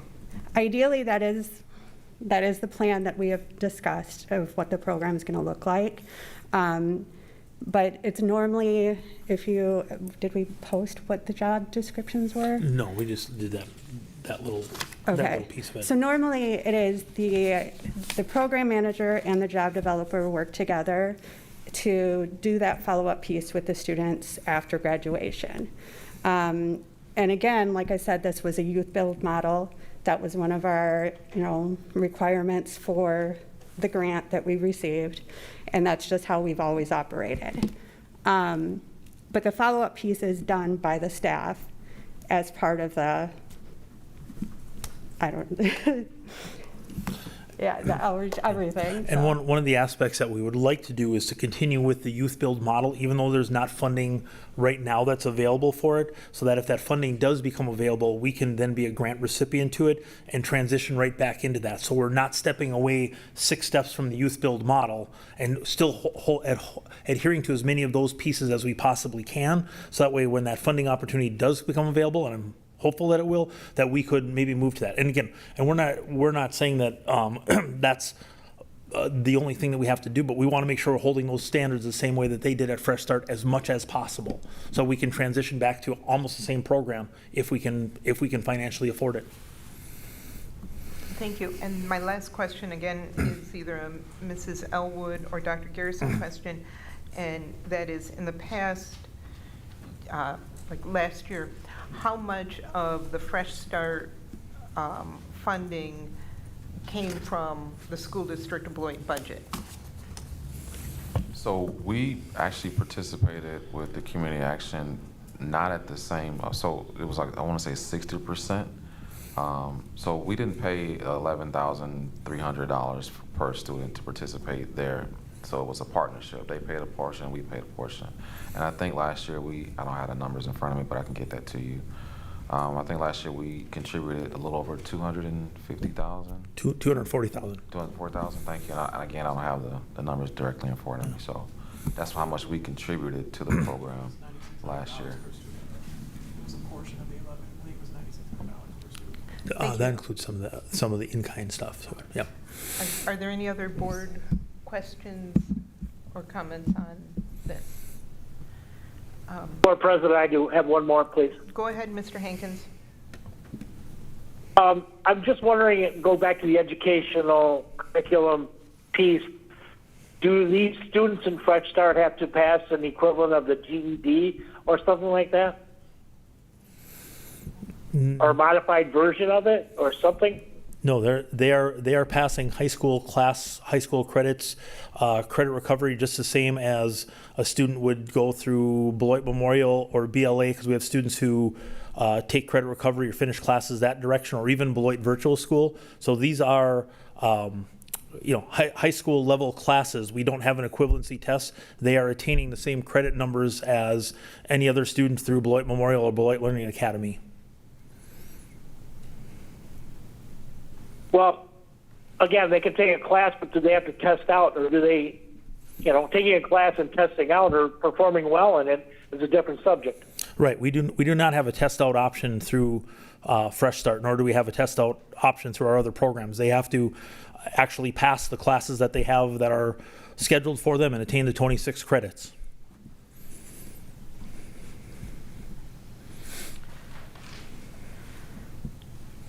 So they do have to pass out of the test that they're enrolled in, or class that they're enrolled in.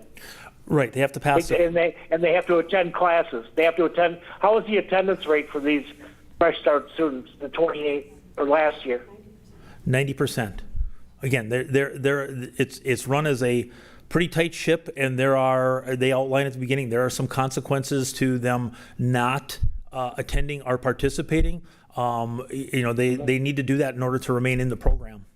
So attendance rate is 90%. It's quite high. Great. That's wonderful news. Yeah. My other thing, Mr. Senator, is I talked about it, I touched on it. Why, I know we're the BLA and the Fresh Start program. I do believe in the Fresh Start program. Why couldn't we, if we're going to take it under our wing, just bring it into the high school and do it in the basement? And, so a guy's doing the same thing, but he's in the Fresh Start program, but he's elbow to elbow with the guy who is not in the, a modified version. I have a son who was team taught. So I'm just wondering if there is a way to not have the expense of doing them 28 separate and bringing them in-house, and possibly added, the five FTEs you're talking about.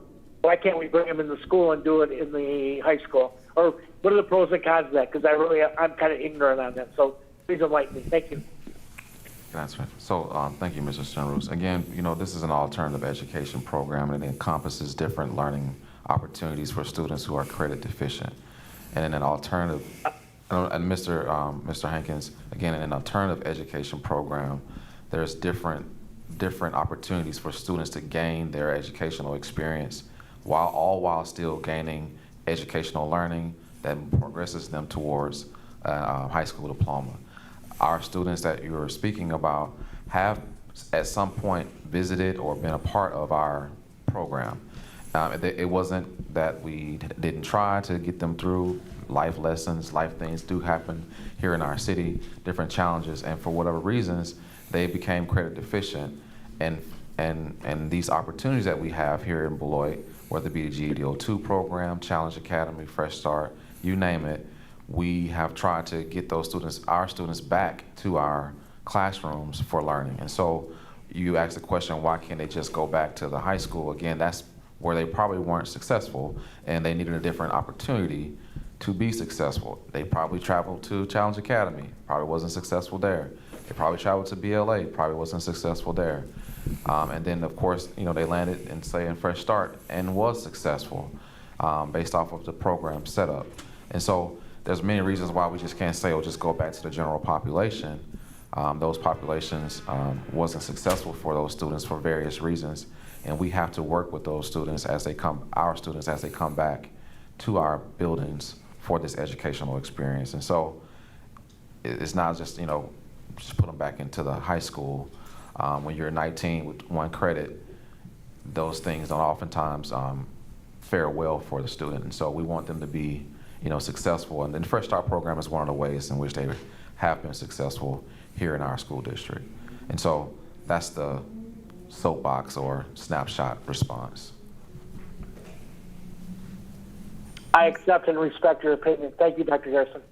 Thank you. Mr. Romero.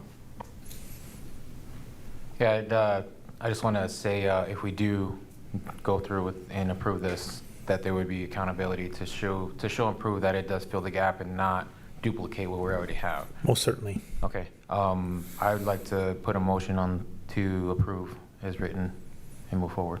Second. Okay, thank you.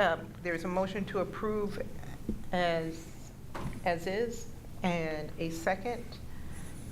I will open it up for discussion. And before I call on any board members, I will remind everyone that as Mrs. Levy pointed out, this will be a deficit program for at least the first, possibly second year. The previous year, the school district contributed roughly $240,000. So we will be needing to look for funds of roughly $140,000 for this year, if I understand that correctly. No, Ms. Johnson, can I add a correction to that? Okay, please. So the model that I've presented, the funding for the 5 FTEs would come from the 28 students per pupil amount coming in. If we get no pupils, we have no staff members, we're at 0 and 0. We bring in 28 pupils, we get $326,000 plus the $50,000 from the city grant that we have. That covers the staffing. So what we get in and what is covered should be almost at a 0 point. To Ms. Levy's point, if we only get 22 kids in and we've hired 5 staff members, that's when we would come in at the deficit. So if we do get the 28 staff members and our 28 students and our staffing falls in underneath that budget stuff, we would come out at essentially a net 0. There wouldn't be a loss at that point in time. Thank you. Mrs. Levy? Just very briefly, from my perspective, it's not about how many students come in. It's about how many students we retain. And I'm assuming we want this program to start on September 2nd. It is now August 5th, and we need to hire, sounds like we're gonna hire, if approved, we're gonna hire 5 staff, and then we're gonna reach out and recruit students. So I hope the plan is to bring in more than 28, because if not all 28 are retained, then we're potentially looking at that deficit position. So that's why I was asking about capacity with 5 staff. Could we bring in 40? And if we keep all 40, that's fantastic. But if we drop down to 28, and again, we don't know who's going to be filled, so we don't know exact numbers, but it seems like we would be in a better position if we bring in more than that 28 in the next 4 weeks, 3 weeks. Ms. Levy, two things that I'd like to address. Number one, yes, we're August 5th. If this gets approved, we have a very fast turnaround for job descriptions, hiring, getting people on board. Because it's an alternative program, we are not bound by the start date of that as well. Our key piece would be we need to get the students enrolled the week before Third Friday count. That would be the key factor to us. So we do have a little bit of a runway to go beyond. We could start September 10th or September 15th with the programming. On the other part of that, they do start with higher numbers than what is retained with it, because as they start with the mental toughness, they know that some students, the program just isn't for them. In the first week and a half, they realize that these students are just not going to do it for whatever choice is going to be. So that 28 number is what we want to land on, as you said, retaining. So how many we take in for mental toughness? Is it 40? Is it 45? So we make sure we have 28.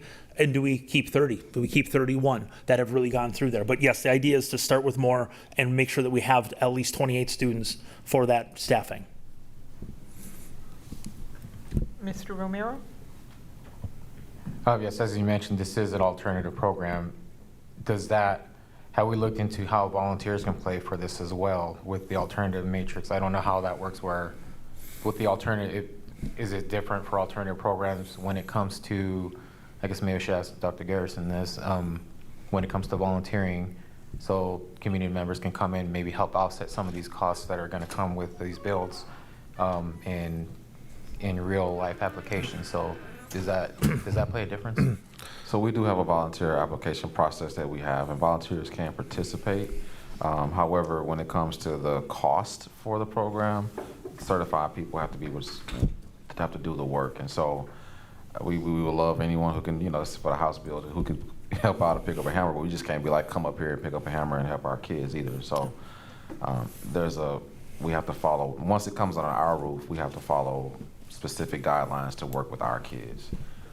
And the volunteer process, again, we can have people and guests come in and help our students, but when it comes to certain things, we have to follow within those parameters. Right, yeah. I just know there are certified people that would probably volunteer, maybe. Oh, I mean, we take all volunteers. We would welcome them. We welcome that, yeah. Mr. Nichols? Thank you. Okay, question. You said you already have 30 applications? So we opened up the application portal in April. Oh, sorry. Yeah. Yeah, we opened up the application portal back in April before we knew we had to close. And at that point in time, like within 3 days, we had over 30 applicants. So, and a lot of our applicants have been referred by BLA already, or it's word of mouth, or it's family from past graduates or whatever like that. But I don't see us seeing the program having an issue whatsoever of getting applications in. Okay, a couple more questions. So has anybody had any contact with those 30, so give or take, students who are interested in this program? Not since we've shut down, but we have let them know that, we have let the community know that we're looking at other alternatives. Okay. And then based on, let's say 30, how many realistically, based on your history, how many would you get to come to the program out of that 30? If that's all we had, or are you saying if we get more applicants? Because yes, realistically, yes, every year we've gotten over 100 applications for the program. Okay. And we've always invited at least, we do a 2 in-person interview process with the students who are interested, and then that's how we decide we invite 60 students to the mental toughness piece. Okay. They eliminate themselves through that mental toughness period because it's a 2-week structured, you need to be here. If you can't commit, this is not the program for you type of mental toughness. So the students eliminate themselves because they're not ready for that commitment. Okay. And that's how we normally get to our numbers. Okay. Yeah, our mental toughness schedule follows, we have like a tight schedule that we've always followed throughout the program year. And so we've always implemented an academic piece, a construction piece, a community service piece, and a life skills piece in that mental toughness period. Okay. Okay, thank you. Any other board members with questions? Oh, Mrs. Levy? Just one last thing. For the licensed professional educators, are these going to be 2-year contracts like teachers in other buildings would receive? So teachers receive 1-year contracts. So would this fall into that conversation, Mrs.? I'm sorry. It's 2 years, my apologies. Teachers do receive 2-year contracts, and I'm thinking about the construction manager, like specific positions. I don't know if No, licensed professional and I'm assuming non-licensed professional educators would be like the appointment, and that's for a year. Correct. But for licensed professional educators, that would be a 2-year contract, correct? that's correct. Okay, thank you. Any other board members with questions? What was the per student cost for the Fresh Start program last year? That I don't know, because they have supplemental grants and resources, and so we've pared down to what we could provide for them, not compare that. The number that Mark Perry gave the program is, hundreds of thousands of dollars, like $600,000, $700,000, $800,000 for 40 students. That's where we said, okay, that we can't take that on. What can we take on, and what pieces do we have to eliminate? One of the big pieces we eliminated was the student pay. The student pay and incentives runs about $130,000. That didn't factor into when we figured 28 students at that so we had to pull that piece back. So we already know we're short that. There are some other grants that I know that they have received. They've talked about in the past for some field trips, some other assistance, the WIOA workforce development stuff. I didn't include any of that in there because it's not guaranteed, and it didn't factor into the staffing and the per pupil revenues. And that's why I strictly based it upon what we could do based upon those 2 aspects. Where did the $11,655 per student come from? Ms. Elwood, we had a conversation with her just to get what is the per pupil number going to be starting for this next school year, and that's what she provided. Okay, well that helps, and I guess then maybe my question is, because if anybody in education or most everybody understands that we receive state funds per pupil, but it doesn't cost the same to educate each pupil. So, well, it does. It's an overall average.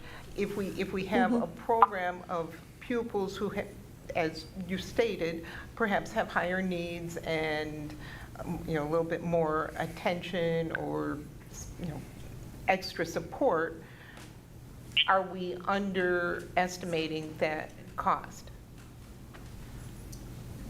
Yeah, because using the per pupil amount for membership, number of students, is kind of misleading, because like if you have 20 kids in a kindergarten classroom, we're not paying them the $11,000 per student for one teacher in that classroom, because there's other staff and other fixed costs that go into educating a student. I mean, you have your building costs, your utilities, you have your principal costs, your administrative costs, transportation, special education, all those other costs. So to say that we're going to take the membership amount, you should really be, you're right, looking at how much did it cost for this program. Yeah, and because we have had the some of the in-kind services such as administrative support, guidance counselor, record keeping that has already been, we already do that within the school district of Beloit. That's something that I didn't include in there. That would basically be an in-kind service, something that has happened over the course of the years. So it's really covering the staff members that come in. We're going to continue to do those other pieces that has been part of their job description already. So that's where the total cost of that program would be more if you included those in-kind service amounts in there that are already a part of that. Dr. Schroeder, any time that she would spend administratively having to help support that program, or the secretary at BLA entering grades, we didn't help put that into the calculations. The per pupil cost was just for the 5 additional staff members, which would be something new that we have to add to the program. Those other pieces we already did and have for several years. Okay, and Mrs. Elwood, this comes out of the Fund 10? Correct. This would be a general fund cost. And last year, the cost was about $240,000 in previous years as well. So anything additional over that 240 will be an additional cost in the budget for 25-26. Okay. Well, you guys have given us a lot to digest tonight. There is a motion to approve and a second on the floor. If there are no other questions or discussions, Mrs. Levy. Okay, here I come with a wrench. I consider this to be a big decision. And what we have historically done is we have received information, we've asked lots of questions, and then we paused and we made a decision on that at the next meeting. And I know that there is a motion and a second on the floor, but I would be interested if any colleagues are interested in following that practice. If you can hear me, I'm in favor of what Mrs. Levy just said. Do any other board members want to weigh in? I am of like mind with Mrs. Levy and Mr. Hankins. There is a lot to absorb here, and I think if we sit on this and think, we may have some more questions, more ideas. Everybody knows our financial state right now, and we absolutely want to give every opportunity to students and provide them with these wonderful programs. Right now, it's a big ask. Financially, it's a big ask. I'm not opposed to us having a special board meeting next week if we need to come back to this, so that Dr. Garrison and his cabinet can move up as quickly as possible. But I, for one, would like at least a day or two to, think your process. Any other board members? But we do have a motion and a second, and we can either vote it up or vote it down. I think a roll call vote would be good. Any other? Mrs. Levy? I would actually like to offer an amendment to postpone the vote on this decision until at the latest our August 19th meeting. And so that way, if we were able to call a special meeting just to deal with this, that gives us some flexibility. But I guess my question before I officially offer that motion is, what is the timeline? I think you said around September 10th that this could start because it's alternative education. But logistically, posting jobs, hiring people, recruiting students, I can tell you. I don't think that's real. I don't even think that's realistic if we approve it today. So I'm just, help me. Yeah. Let me answer that question. So there's a lot that goes with that, and you're right. This is we had to work through to get to this point to bring it to the board for consideration. So we have, by policy, we have to post position, and it has to be out there for X amount of days. I think it's 7 business days. After that, then we can see who's in the pool, and we can immediately start the interview process. In that same vein, if this is approved, we would have to start reaching out to our students and making sure that they are on board for this opportunity. Now, when I say on board, a lot of things could have happened over the summer for them. I know they put in applications in May, and maybe they feel like they really want to come back. Maybe they feel like they really don't want to come back. And so those are possibilities that we have to look at. So simultaneously, if this was approved, we would have to wait for the 7 days before we can interview, still call students and say this is something that we are moving forward with if it was approved. And then we would, of course, try our best to start on the September the 10th time frame, and on or before September the 10th time frame. Yes, it is a tight time frame, so I don't know how else to say that part. Okay, so this is just my 2 cents. Sure. I think this is a good idea that has a high probability of going bad if we rush it.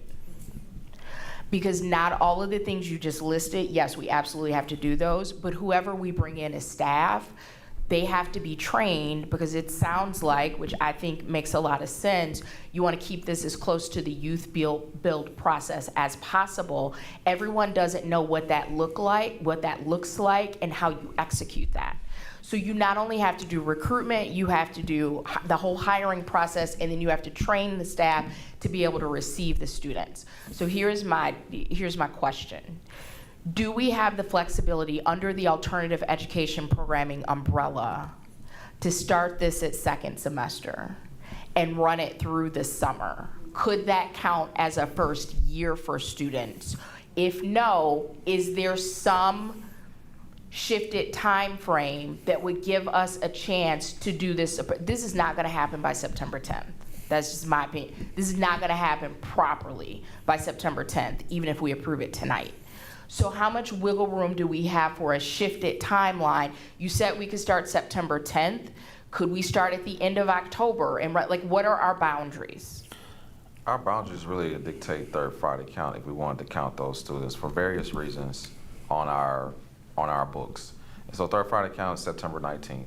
If you take it, don't have to do this calendar with me, but if you take into consideration if this was approved, let's just say if this was approved tonight, we would have had those 7 days to post a position based off of board approval and possibly start the interviewing process within the week of, by the end of next week if it was a 7-day process.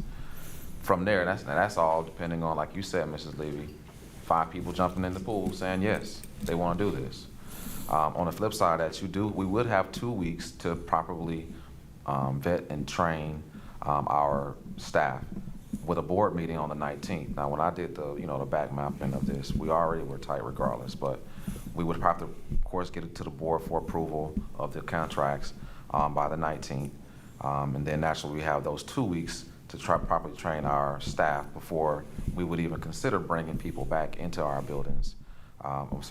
Bringing staff and students back at the same time, which gives us the 2 weeks before within September. It'll be a tight turnaround, we know that, but we had to at least offer this as an opportunity because it took us this amount of time to figure out if we could even move this forward. So it'll be tight, that is true. May I? I am not an expert in third Friday count. What I believe remembering about third Friday count is as long as a student has been in the building, in the program at some point prior to that third Friday count, they can be counted after. So if someone who is more knowledgeable about third Friday count, because when we're looking for wiggle room, of course we want to do things above board and appropriately. If we bring this class in for mental toughness in September, but the cohort does not begin until, let's say, a date in October to allow us to do everything we need to do, is that a possibility? Or who's the third Friday count expert that can help me? Well, that's both, that's both our entire staff that kind of helps with that. Third Friday count expert, I think we all have to look at DPI standards to see, of course it's the 2 days prior.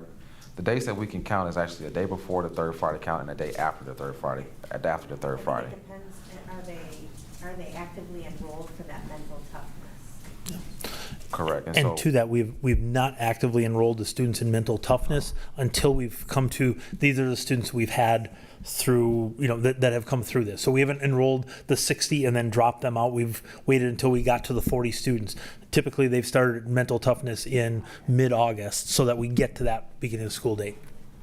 And we realized that we wouldn't have a 2-week window for mental toughness, but we would still want to have some component of that in there. And that adds to that complexity of a time schedule. I'd like to call a question. Okay, before we do, I would accept a motion to extend the meeting by 30 minutes. Second. Motion by Juan Romero, seconded by Brian Nichols. Any discussion? Hearing none. All in favor? Aye. Aye. Aye. Any opposed? Aye. Motion carries unanimously. And we have a call of the question. The motion on the table is to postpone the voting until... I never received a second, so if he's calling the question, he's calling the question of the original motion. So we either need to vote it up or down. Okay, thank you. I'm sorry, I missed that. We did not have a second on yours. Okay, so Mrs. Shope, we are voting on whether to move forward at this time with the Fresh Start programming. And if you would please read back the actual motion and do a roll call. So the motion that I have, since it wasn't formally stated, is to move approval of transferring the Fresh Start program into the School District of Beloit under the alternative programs in BLA at Cunningham School.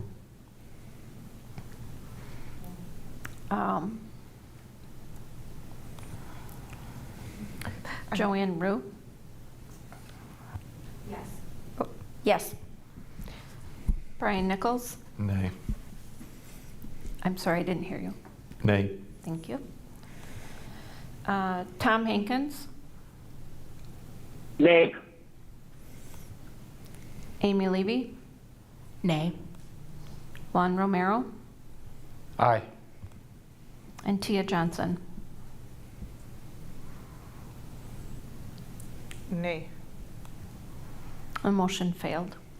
Thank you. 4-2.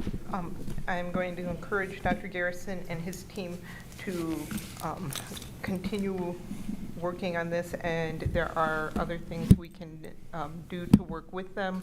If it is a 7-day posting that is due because of policy, we as a board can waive policies. Our intention is to work with you as best we can, because we really do want to see every opportunity we can for our students. This is just a lot to absorb in this hour time frame right now. Thank you. Our next item. Oh, I'm so sorry. My hand for a potential go ahead, motion. please. Thank you. And I'm making this motion because I was on the vote, the side of the vote that prevailed. I move that the board reconsider a motion to bring the Fresh Start program in-house, and that is reviewed no later than Tuesday, August 19th.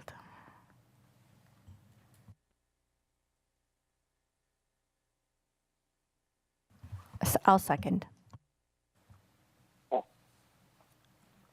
Questions? I have one. Go ahead. Does that give you enough time?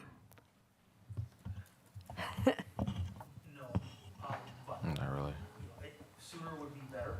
I mean, if it's not tonight, as soon as possible. And I would entertain questions, work with the team that we have to move this as quickly as possible, looking at that third Friday count and trying to preserve as much of the programming as we possibly can. But again, we want to get it right. I feel these pieces are in place. We just need to make sure that we're meeting that time frame. Can I ask a follow-up? So sometimes when people post positions, they know that there's people out there that are looking, that are interested. Do you know if there's interest from people in the community? Yes.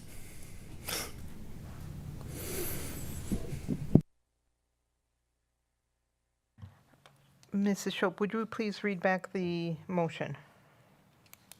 I actually will read what I thought I heard, but I was going to ask for clarification. So I thought I heard move approval of bringing the Fresh Start program in-house and to review this motion by August 19th. Very close. So Move to reconsider the motion to bring the Fresh Start program in-house by no later than August 19th. So that gives us some wiggle room of when the meeting can occur. Okay. Thank you for that clarification. I'll have another roll call, please.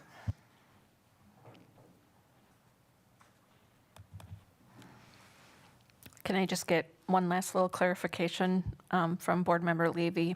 So I've moved to reconsider the motion to bring the Fresh Start program in-house and By the Board of Education no later than August 19th. okay, thank you. No problem.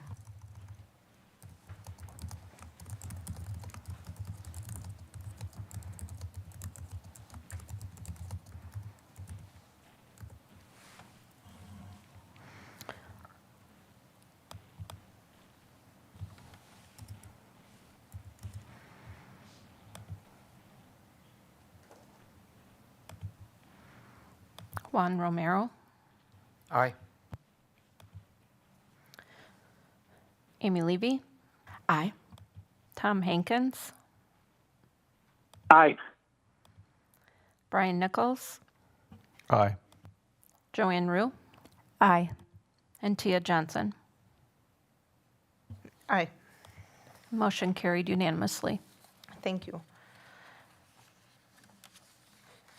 Our next item is the Ad hoc Budget Finance Committee recommendations. The purpose of this is to discuss, amend, and approve the Ad hoc Finance Committee's 25-26 budget recommendations. The Ad hoc Chair, Carol Fox, presented the committee's report and recommendations to the board on June 3rd. Currently, the board may approve these recommendations to be incorporated into the 25-26 budget with the exception of item 3, utilizing the staff reduction recommendations presented by the administration on May 6th and May 20th. These positions referred to have already been addressed. The reductions, with the exception of the 3 assistant principal positions, have been approved on June 3rd. Upon receiving feedback from the administration staff, families, and community members, it was decided to convert the 6 elementary AP positions to dean positions. The reason this is on the agenda tonight is because of feedback from board members in that the original motion that we took in June was not as strong as what they would like, and that the recommendation was, or the motion was for Dr. Garrison to consider incorporating these into the 25-26 budget planning. Now, there are some that are more cut and dry than others. For example, the first recommendation from the ad hoc committee was to eliminate the pay freeze for teaching staff by utilizing up to $1 million of the OPEB funds. The second one is eliminate the insurance increases for all employment groups using $500,000 of OPEB funds. The third one is no longer in play. 4 is restructure COLAC staffing using $1 million as the targets for reductions. We can give Dr. Garrison more latitude if we want to adjust the $1 million in terms of restructuring COLAC. One of the things that I would like to see from this is Dr. Garrison and the cabinet members work more strategically in the restructure effort of staffing and addressing staffing needs in COLAC. I know that we have had some reductions by people resigning or retiring, but I think as we look at the future enrollments, projected enrollment numbers, we should be looking at what reductions we are going to be needing to make and start planning and projecting forward. Any discussion or questions? Mrs. Levy? Thank you. So if I'm understanding correctly, we're looking at 3 bullet points where 4 becomes 3. I am in complete support of this with 2 changes. 1, eliminate the freeze pay for teaching staff. I support that being all staff because, and someone correct me if I'm wrong, it's my understanding that employment groups outside of just teaching staff have contributed to OPEB. So I'm not comfortable with taking a pot of money that multiple groups contributed in and only using it to benefit one group. Again, if I'm understanding that correctly. So I would be in support of that, saying eliminate pay freezes for all staff and identifying the OPEB as the source of funds for that. Number 2, I think is completely reasonable. And 4, that is now 3. Instead of having a number there, just my perspective, I don't want us to chase a dollar amount reduction, but I do want us to right size our district so that staff in all of our buildings, because I don't want this, and I'm not saying it is, it might be, to be a Keck versus everyone else or Keck versus, I don't think that's healthy for our district. Just like all of our buildings need to be right staffed to reflect our current enrollment, I think Keck is no different from that. So instead of saying you have to eliminate $1 million, it needs to be proportional to where we are with enrollment. So again, those 2 adjustments, I would be in full support of this. Thank you. Thank you. Mrs. Rue? Yes. I have a question. When was the last time monies were put into OPEB from district employees?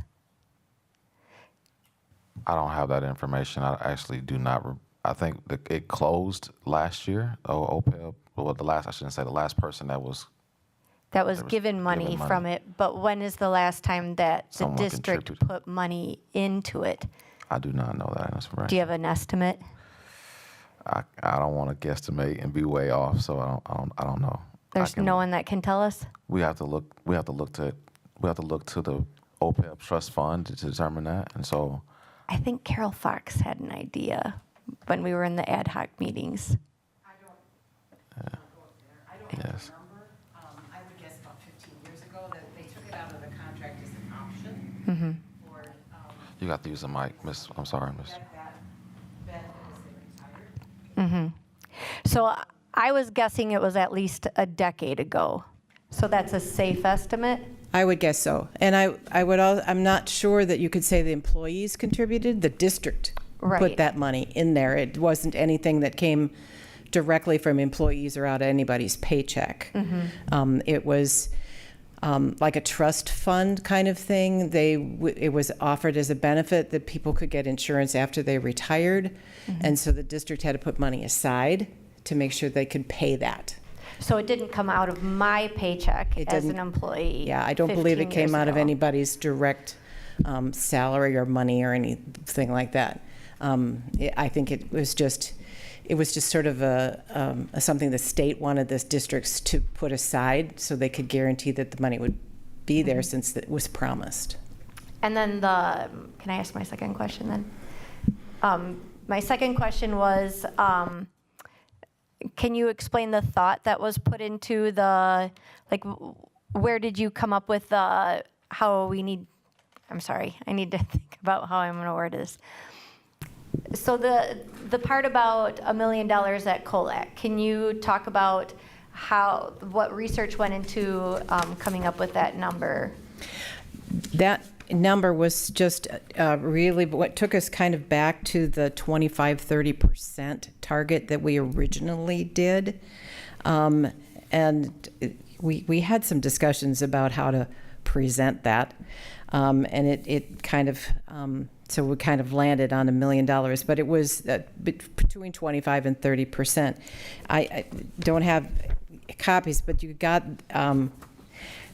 that number. That would include some of the cuts that were already already there. They'd cut, they didn't do the director of marketing. They didn't do they didn't replace the leadership. So some of that was already included. So we were looking for a bit more, partly because of what Mrs. Levy was saying about the right sizing for the number of students. COLAC. Some was originally, it has been cut, but it was originally set up for more like 7,000 students, and now we're looking at about 5,000 students. And we had 12 elementary schools at one point, we only have 6. So it's working on trying to sort of balance some of those things is some of the discussions that we had. And I don't remember who, but somebody actually looked at comparing our district to other districts with similar number of students, and was that part of what was used to factor into the $1 million too? Sort of. Not really. The $1 million came from the original amount of money that we'd gotten from Mr. Chady about what it was for salary costs for COLAC, and that's where we got the 25%, and so we were sort of continuing to work with that. And when we went there, we didn't really start over, right? We were just still looking at that 25%. All right, thank you. Mr. Romero. You say we're omitting number 3, correct? Okay, so I want a motion to accept and approve these recommendations as written and implement them by September 1st minus number 3.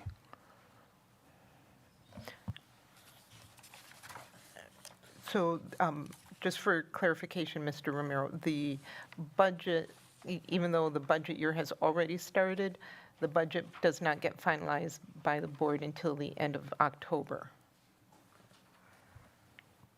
Okay, well, I want to use... So my question to you is, do you want to revise your motion with that information then? The budget, I said that has to do with number 3, correct? That's what we're talking about? Because this right here, these are all recommendations. I'd like to have these recommendations put in and implemented. I guess you can put it before the budget approval or before the budget finalization. I want that implemented in that budget. Okay, so do you want to rephrase your motion?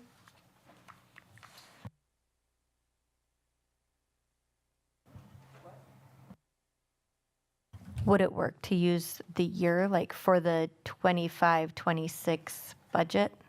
Yeah, let me rephrase that to have it implemented. I'd like to motion to adopt it and implement it for the 25-26 budget, minus number 3. Is there a second? Second. We have a motion by Mr. Romero and a second by Mrs. Rue. Brian, your hand was up. Correct, thank you. So, so much of this is tied to our membership, our pupil count. To whoever has the answer as of today, what is our pupil count before the day before school starts? Do we have a number now of children enrolled in school for the new year? Does anybody have that number? Give us a second, we can look it up. Okay. Just curious.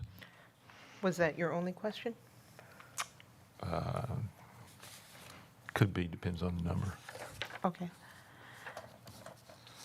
Mrs. Levy, while we're waiting. Yeah, my hand is up. Oh, I'm sorry, I did not see your hand. No, Mr. Haynes. you Go can't ahead. see my hand. Go ahead. I want to go back to number 3. And again, I apologize, my Chromebook is not in front of me. What is number 3 that is off? Number 3 was the approval of Exhibit A for for the May meetings, and that's done and over. Okay. That's been resolved. Okay, So it's that's fine. Yep, I'd like to just go back to Mrs. Levy's comments, and I agree with what she suggested, and it goes back to the OPEB funds, and it was enlightening to me to hear that the district put that money in and not actually the staff person per se out of their checks. But my question goes back to what Mrs. Levy said. Who was eligible for the OPEB funds to use for whatever, further education or... So who was eligible? Was all staff eligible for that? And goes back to the point Mrs. Levy was trying to make. Yes. Thank you. Yes, all staff members were eligible to receive the OPEB benefits. OPEB is other post-employment benefits, if I'm not mistaken. Yes. Oh, they were not? Yes, they were, yeah. Okay. Yeah, yeah. Okay. Okay. Everyone that qualified. So once it goes back to Mrs. Levy's point that yes, if they were if they could get a product of the benefits, and that yes, then we should use the money for those said positions. Thank you. Mrs. Levy? So I'm a big fan in clarity and board members knowing what we're voting on. So that is the spirit in which I asked this clarifying question. So as the motion has been presented, we are not making adjustments to number 1. So the pay freeze, if this is passed, would be implemented just for teachers and not for everyone. And then also with number 4, as the motion stands, it's from this point until it is approved, the budget is approved, remove $1 million from CAC. So that does not take into consideration positions that have been eliminated or through attrition or folks.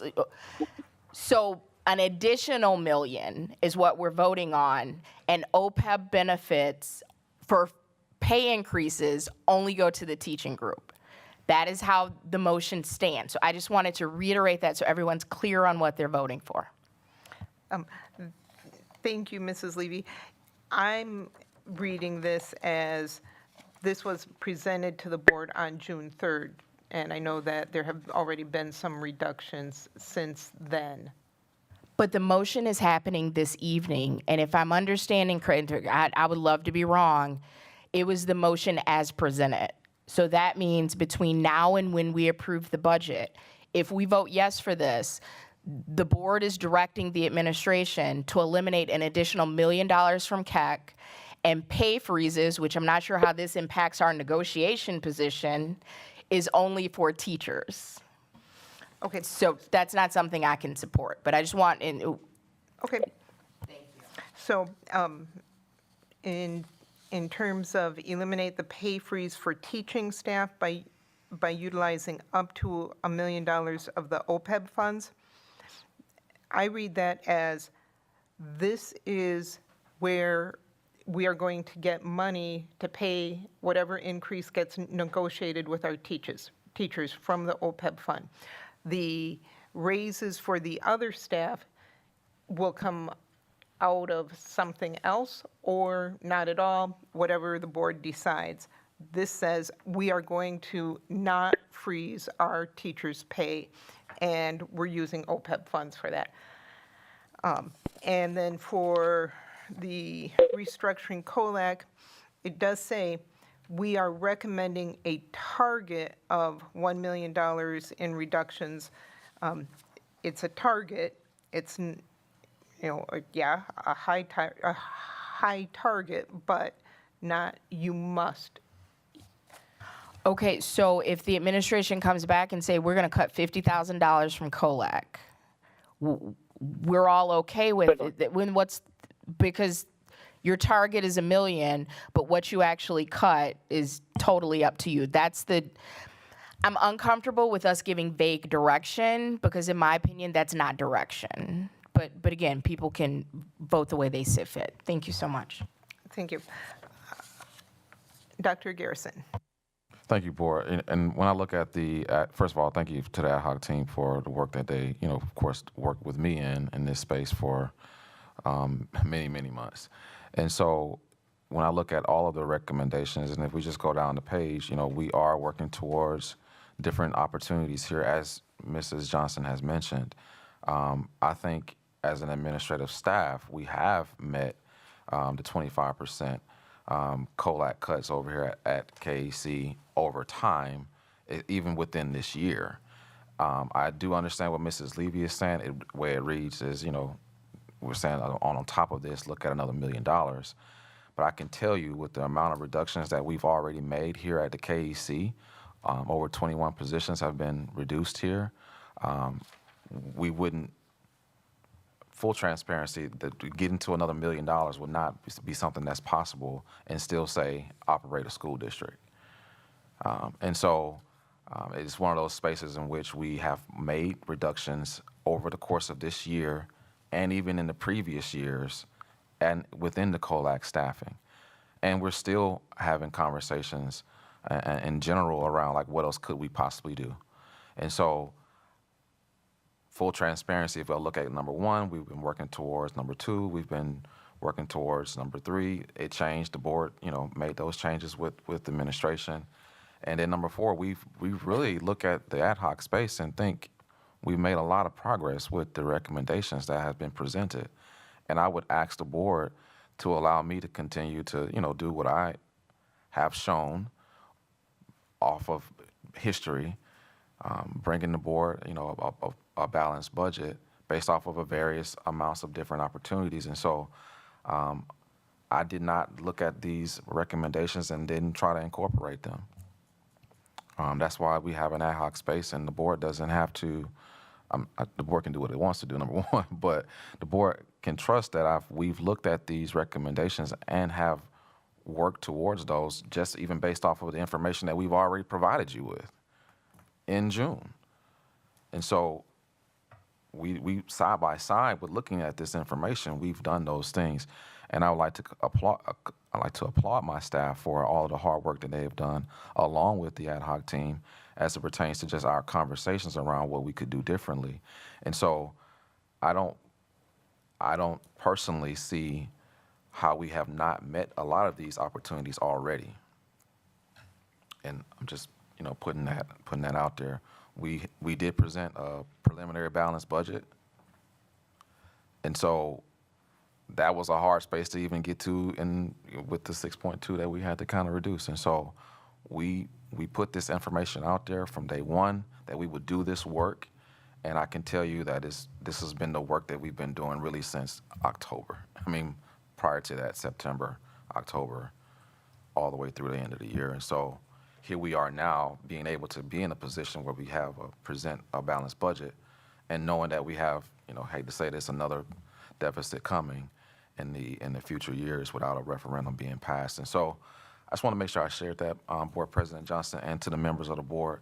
If you look at what we've already done side by side with the ad hoc recommendations, I feel very comfortable that we have met a lot of the goals that the ad hoc team has set out to put to the board for consideration. Thank you, Dr. Garrison. And I will echo Mrs. Levy's appreciation that what we need to do is right-size our district. And enrollment projections have been trending downward. I don't see that changing. I understand that there may be other educational opportunities in the near future for our community, and I'm concerned if we are not working strategically now for what our needs are now and in the near future, that we will be behind the eight ball. Mr. Romero. Thank you. So just a couple things here. That $1 million is up to, like he was mentioned for, is up to, but there's also a percentage here, the 25 to 30%. Now to Dr. Garrison's statement that he feels confident that he's already been, doing most of this stuff already as it goes, and that's great. So then I don't see an issue with approving it and moving forward, knowing that you're going to meet those goals. This way it sets the standard. This is what we're looking for. The 25 to 30% of whatever it is, if it gets up to the $1 million, great. If not, then it's 25 to 30% of what it is. You're going off of percentages versus a number. So that's another way to look at it as well. And this is all based off of what was done in June. So from June to now, what of this has been done and what has not been done? But if we approve it, if we accept it, then whatever hasn't been done yet can still be done. And whatever has been done in that time, and it's been done, it's already covered. So again, that's where I don't see the issue with this, but that's my take. Thank you. Mrs. Rue? Yes, so number 4 talks about reorganizing and restructuring. And I think that is a part that I think we really need to look at. We have positions at COLAC that people have resigned from that we need to figure out some way of still covering some of those responsibilities. One example is PR, and we don't necessarily need a director of PR, but we do need to have something that's job description where that's part of it. We also have some of our groups that are really struggling because they've had too many people leave theirs. And so I think the reorganizing and restructuring, since we are 2,000 students less than we were a few years ago, I think that that's a really important thing to look at. Thank you, Mrs. Rue. Mr. Romero, is your hand still up, or is that a new question? No. Okay. And Dr. Garrison, is your hand still up, or is that a new question? Same, sorry Okay. about Okay. So and Mr. Hankins, I'll give you one last chance too. Yes, can you hear me? Yes. Okay, so going back to what Mr. Romero was talking about. So NADHOC comes out with these goals, per se. Now they're goals, and I agree with Mrs. Levy. There's a lot of wiggle room with a goal and not a goal. And I do like more of the directive approach. But going back to what Mr. Romero was saying, so these goals are to be met by what time? And when did these goals start? In June? And, you know, I know Juan just talked about, so things were done between June and now. That's great. So they're added on. So the percentages, when is the target date to look at these and say, are you meeting these goals or aren't you? Thank you. Thank you, Mr. Hankins. So these are not so much goals, but this, you could consider this giving Dr. Garrison and the cabinet directive from the board where it's not something where we're trying to do something. We're telling them, do this. So we are not going to freeze the teaching staff, and we are going to use up to $1 million of the OPEB funds for that. So that's not a goal. That is, we're giving them that charge. We're giving them the directive of eliminating the insurance increases by using OPEB funds. And so it's not so much a goal. In terms of the timeline, the budget cycle has begun. They're planning on working on the finalized budget. We saw the preliminary budget in June. Kudos to Dr. Garrison and the staff for getting that together. We really appreciate that. That's not something that has, I don't know that it's been done in the school district of Beloit previously. So these would be incorporated into the final stretch of the budget planning process, the budget development process that gets presented to us late, probably in September. The board votes on that no later than the end of October because the state needs to know what our budget is. Point of order, just need to remind the board that we're at 30 minutes over. Oh, thank you. Is that a motion? Motion to extend the meeting by 30 minutes. Second. Motion by Juan Romero, seconded by Brian Nichols. Any discussion? All in favor? Aye. Aye. Aye. Aye. Any opposed? Aye. Motion carries unanimously. Who had their hand up? I want to keep my conversation going. Oh, go ahead, Mr. Hankins. Yeah, so going back to, okay, so we get this, okay, they're not goals or directives, and we approve them all in one lump sum. When do we revisit to see how successful our directive to admin worked? Can we look at the end of October then, if we have to go through the budget cycle and say, okay, where do we stand? Rather than this never-ending, goals or directives, I'm sorry, when do the measuring stick? When should we look at it and revisit it? We can ask Dr. Garrison for an update at any time if that's what the board wants between now and the end of October. Well, I'm just saying that's the point of all these things, right? It's to measure them so we have a metric to look at to say, were we successful? What needs to be revised, and let's push forward. It's what it is. We have to know if these directives or whatever the initiative is a measuring stick, and then we can look at it and say, okay, how did we do as a district? Not pointing fingers at people, but are we moving in the right direction that our directives were there for? Thank you. Any other board discussion or questions? We have a motion on the floor and a second. Mrs. Schopp, may I get a roll call, please?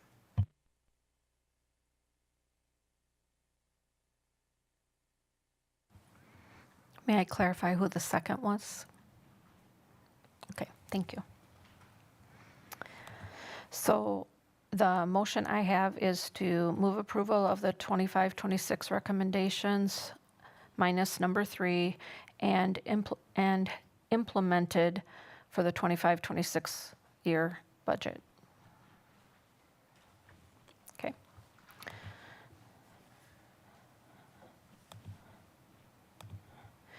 Juan Romero, Aye. Amy Levy, Nay. Tom Hankins, Nay.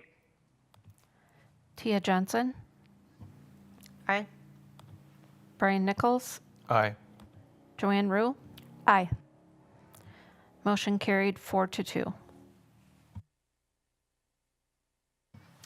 Thank you. The next item on the agenda is Policy 181, Rules of Order. Chairman Nichols, do you want to speak to this? Thank you, Board President Johnson. So I move approval of the revisions of Policy 181, Rules of Order for final reading. Second. We have a motion to approve 181 for final reading by Brian Nichols and a second by Mr. Romero. And Mrs. Levy, your hand is up for discussion. Yes, please. 3 questions. The first one is, if we are using Robert's Rules of Order, is anyone opposed to us clarifying when the paragraph that begins with timekeeping will be done by the board clerk, time limits discussed? I think it would be appropriate to put exactly what those expectations are. And so I believe that would be a member may speak up to twice on any debatable motion for up to 10 minutes at a time. Is anyone opposed to providing that level of clarity? Excuse me, Board Member Levy, where were you? Yeah, absolutely. So it currently reads, timekeeping will be done by the board clerk. It's about 2/3 down the page. And then the next sentence says, time limits in discussion shall include the time required for any questions asked by the speaker and response provided by the speaker. But it never tells folks how much time. So if we are using Robert's Rules of Order, that the standard for that is a member may speak up to twice on any debatable motion and for up to 10 minutes at a time. So is anyone opposed to including that level of clarity? No. Well, I,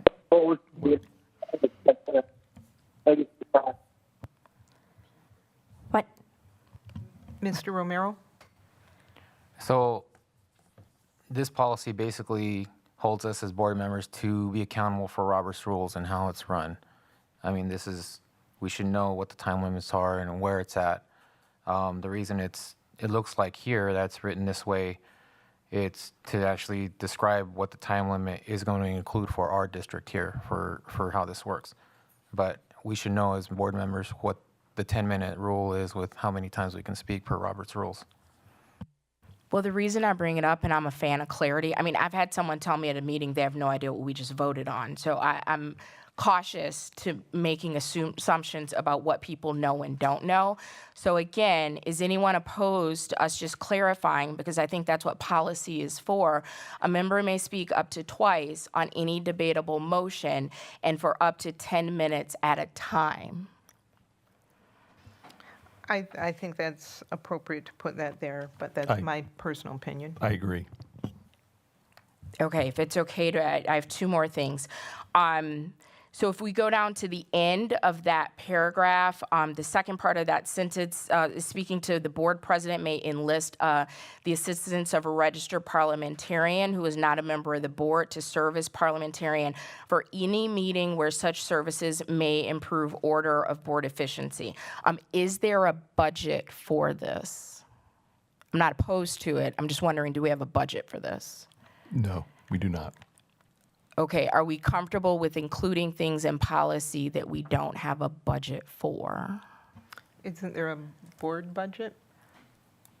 There used to be a designated board budget. I cannot confirm or deny, but I think it would be helpful to kind of know what the parameters of that are. Like, how much does it cost per hour for an RP, so we can kind of gauge out if that budget exists, if we can accommodate this request in policy.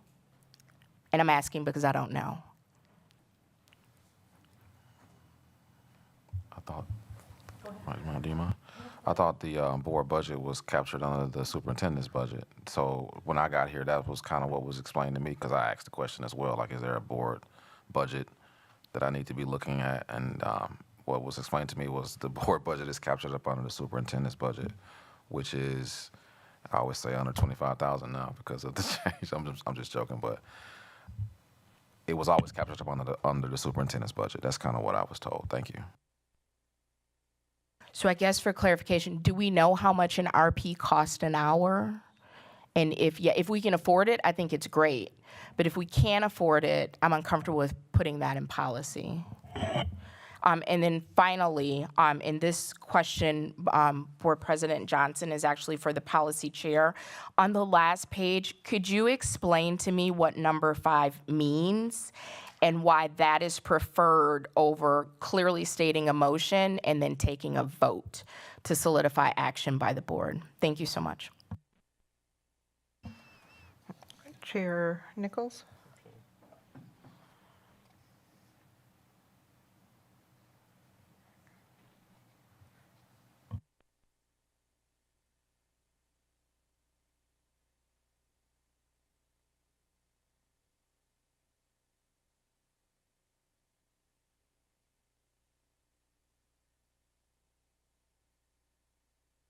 You guys still there? Yes, Mr. Hankins? We're still here. Okay. Go ahead. No, it was silence. I didn't know if I lost it or not. We're actually reading. Yes, we're reading. I have a couple. Okay, go ahead, Joanne, or Mrs. Rowe. Okay, so where it's talking about the parliamentarian, I'm not an expert in writing policy, so I don't know if this is okay or not, but could we put in there as funding allows, or something about it being fiscally responsible, so that, you know, if there's money available, we can do it, but if there isn't, we're not adding extra costs. I don't know if that's... I think that's great. Okay. And then I think Number 5, I think part of the reason why that one is worded that way is because this is for committee meetings at this point, right? Is number 5 about committees? Oh, actually, I was just waiting on an explanation from the policy chair. And it doesn't say specific to committee meetings, but if that is the intention, if Board Vice President Nichols could explain that, that would be great. And then again, my question is, for Board Vice President Nichols, please explain what number 5 means, because it's not clear to me, and then how this process is preferred to clearly stating a motion and then having a formal vote to solidify board action. Thank you. Can I? Go ahead. Okay. Okay, so I used to be part of the TLE committee back in 2017. Didn't realize that I was even on an actual board committee because where it's bolded there, committee chairs may, at their discretion, conduct committee meetings following all procedures for Robert's Rules for Small Boards, number 5, I believe that's how it was done back in 2017. It was very collaborative, quick. We got a lot accomplished in a very short amount of time at each of our meetings. And I think sometimes, sometimes our TLE committee is just 2 people. And so one person's making the motion, the other person's seconding it, and then they both vote. So, I mean, it just seems, I don't know, silly or I don't know the right word. It just seems silly, I guess. Okay, I'm sorry, can I clarify? Okay. So in Robert's Rules of Order, page 161, informal procedure in small boards, that's where that came from. If a proposal is perfectly clear to everyone, it may be voted on even though no formal motion has been made. Page 161. No, I understand that, but why would that be preferable to having a motion and taking a vote? Like, what did the minutes look like? Everyone just understood X, and I don't understand why we would substitute that for our current practice of there is a clearly stated motion and then a vote is taken. It's not saying that we're not going to take a motion. It's just an option under small boards versus per Robert's Rules of Order.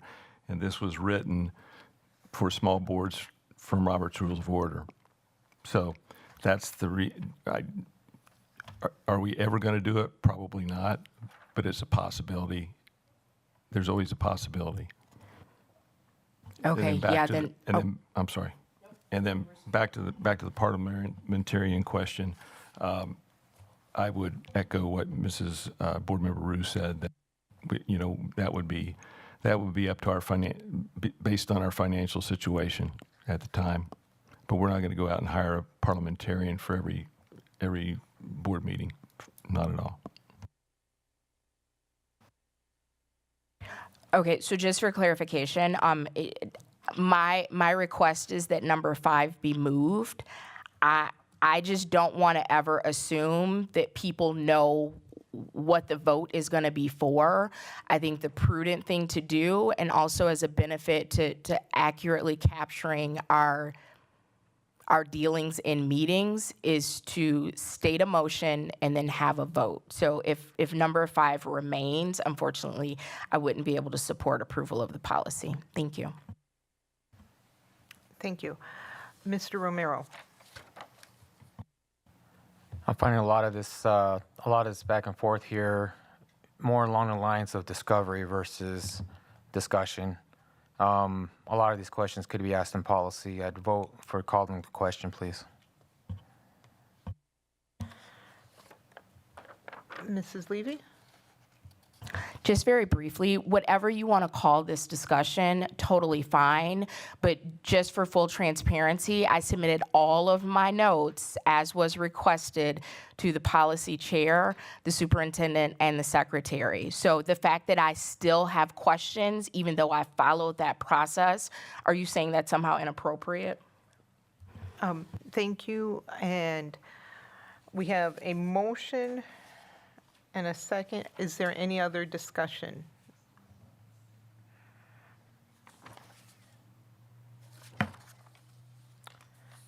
Are there any motions to amend?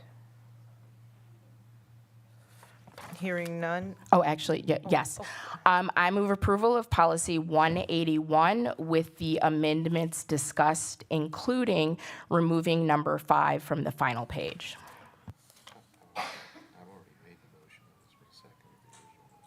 Right, and she's amending it. So now we have a motion and an amendment.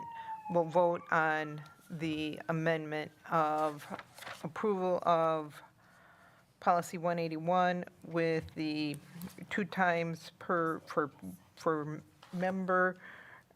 Yeah, yes, you're right, Joanne. 2 times for 10 minutes each, and then removing, and you said move number 5, you mean remove it altogether, I'm taking. Yeah, so the 3 things. One, the 2 times 10 minutes each. Mrs. Rue's suggestion that for the RP as the budget allows, and then removal of number 5 from the last page.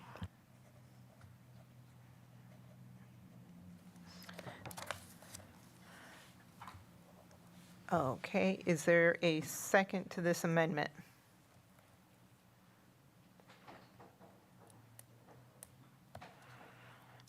Hearing none, the amendment dies for failure of a second. And we will return to the original motion of approval of 181, policy 181. Is that as written? I believe that Yes. was the motion. Oh, that's right, you made the motion, yep. Yes. All in favor? Aye. Aye. Aye. Aye. Any opposed? Nay. Motion carries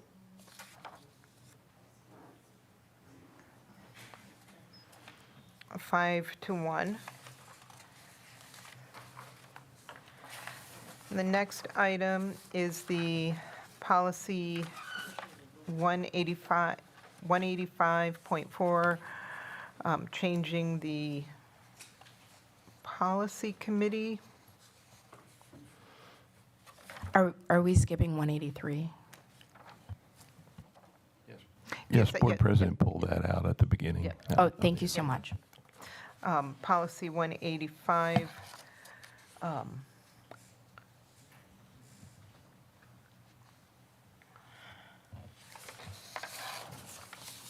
185.4, sorry, you guys. Too many policy papers here in front of me. Yes, please. Okay, policy 185.4, Policy Committee. I move approval of the revisions to policy 185.4, Policy Committee with adding "and human resources" to the title for final reading. Second.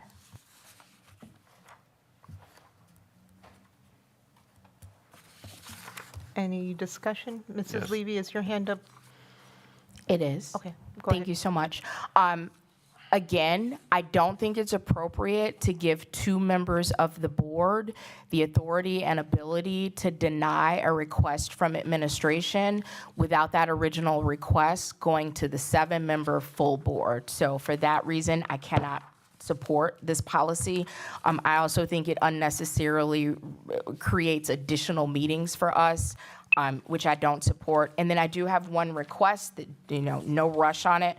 But the policy states that policies requiring annual review are designated in the MPL. If we could get a list of those policies, that would be really helpful. Thank you so much. Mrs. Rue? Yes, I spoke to a staff member this week who was very upset about things and how they transpired as far as her job assignment for this year goes. And through that conversation. I was on the fence about this before, but she agreed that having a little bit more like accountability through the board might be helpful for our staff here. Thank you. Any other discussion?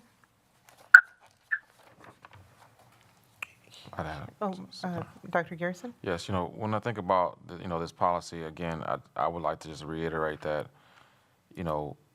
as we look at staffing and staffing conversations here in the school district, I do believe that we have done the very best we can with the limited resources that we have, and at times we will have to move and place place staff members in different places. Mrs. Rue, I understand that was a staff member that you have reached out to or have spoken with, and as it stands, we're doing the very best we can with all of our staffing needs here in the school district, and I do believe that my staff has done the best job we could as it pertains to bringing recommendations to the board and following our regular processes that we've had here in the past. It does say here that in the policy, it says that the member board could deny the proposal with justifications. And then number 3 states that all human resources related actions will be guided by the district's commitment to maintain an effective, responsive, and student-centered learning environment. And then it also says in number 4, all recommendations made by the committee will move forward to the full Board of Education for a final decision. And so as me and Mrs. Shope has been processing this thought, and I say Mrs. Shope because we had a lot of different conversations around posting of job and posting of board meetings.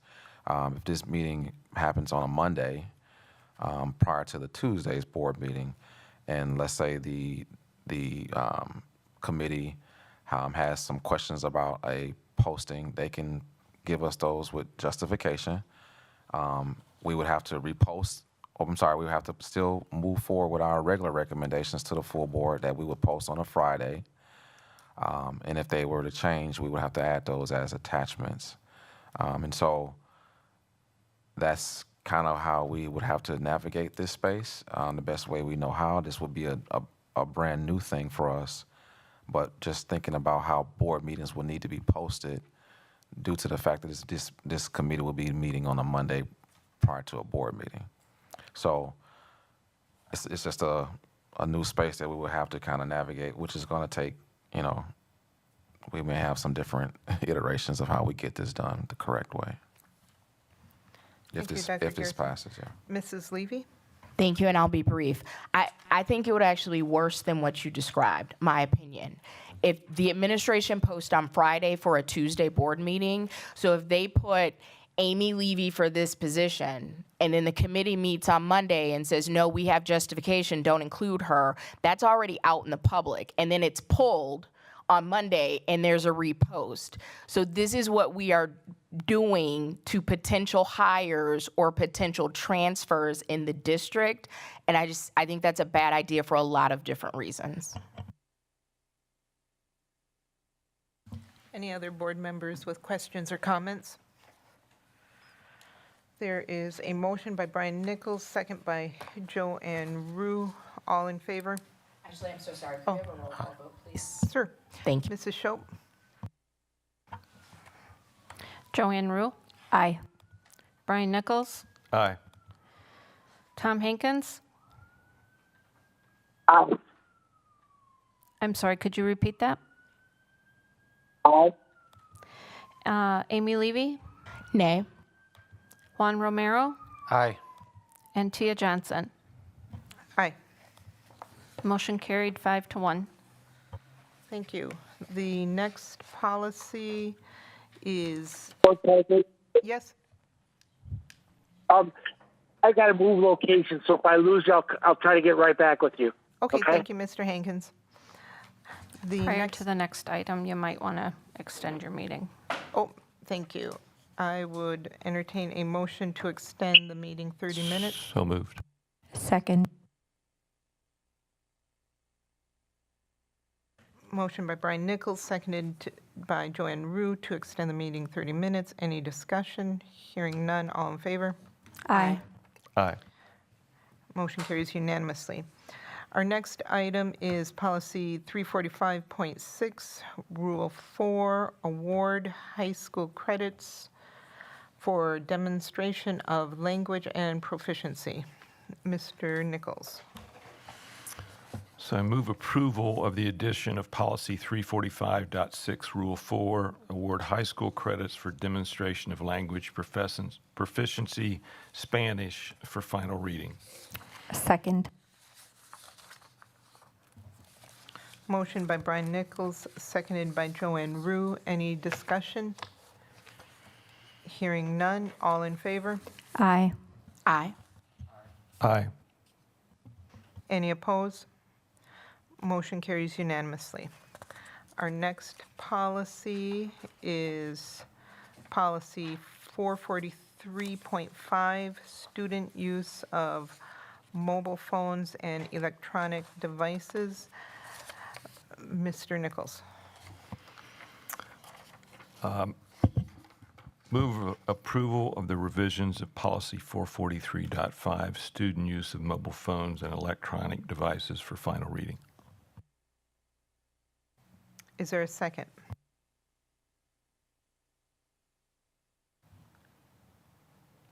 Second. Motion by Brian Nichols, seconded by Juan Romero. Mrs. Levy? I just want to thank, I didn't retain the name, so my apologies, but I just want to thank the BEA High School organizing team rep that came. It's like you spoke to all of the concerns that I had on my list. I think it is inappropriate for us to move forward with this policy when the folks that work with our kids every day are saying we think we have a better way to do this and still meet the needs of our students. I would actually move that this policy go back to the policy committee and that we give our team at Beloit Memorial time to implement what seems like a very thoughtful plan that they have. And if there is a need for it to come back to the full board, then we can address it then. Okay, can you please repeat your motion? Absolutely. I move that policy 345.6, Rule 4, go back to the policy committee to give the BEA High School organizing team to implement their very thoughtful plan. And if there's a need for that to Mrs. Levy? Yes. I think you have the wrong policy number. Oh, I do. Thank you so much. It's policy 443.5. So I move to send policy 443.5 back to the policy committee. And if there is a need to revisit that policy, I'm sure it will find its way back to the regular committee. Second. There's a motion to move 443.5 to go back to the policy committee by Amy Levy and a second by Joanne Rue. Excuse me. Any discussion? Yes. Oh, okay. I'm trying to keep up with the hands on the screen. So, Mrs. Rue, is your hand up for Yes. discussion? Yes, my hand is up. So I talked to quite a few educators in the last few days. We've gotten some very thoughtful emails from people, students included, and I was asking someone about why the locker thing, because the lockers came up a lot. And one of the things that I found out is that passing time has now been shrunk to 5 minutes of passing time. So that doesn't give students a whole lot of time to get to their locker and then get to class. And then, like Board Member Levy said, we've got a team that have been working on a policy, and I believe in our teachers, and I think that they're boots on the ground. They know what's going on. I think it would make sense to give them a chance to try this policy, see if it works, and if it doesn't, a teacher told me today, we have very strong leverage now saying, if you don't comply with this, this is what the board is planning on passing. So follow our policy, or the next one coming is way less desirable. And I like that idea. Thank you, Mrs. Rue. I like that too. Watch out, that board is coming. We're coming for your cell phone. It's kind of like, Mom, I'll be the bad guy if you need. And I told the teacher, I said, I'll be the bad guy if you need me to. You go ahead. And Mrs. Rue, I'm curious, what did the passing time used to be?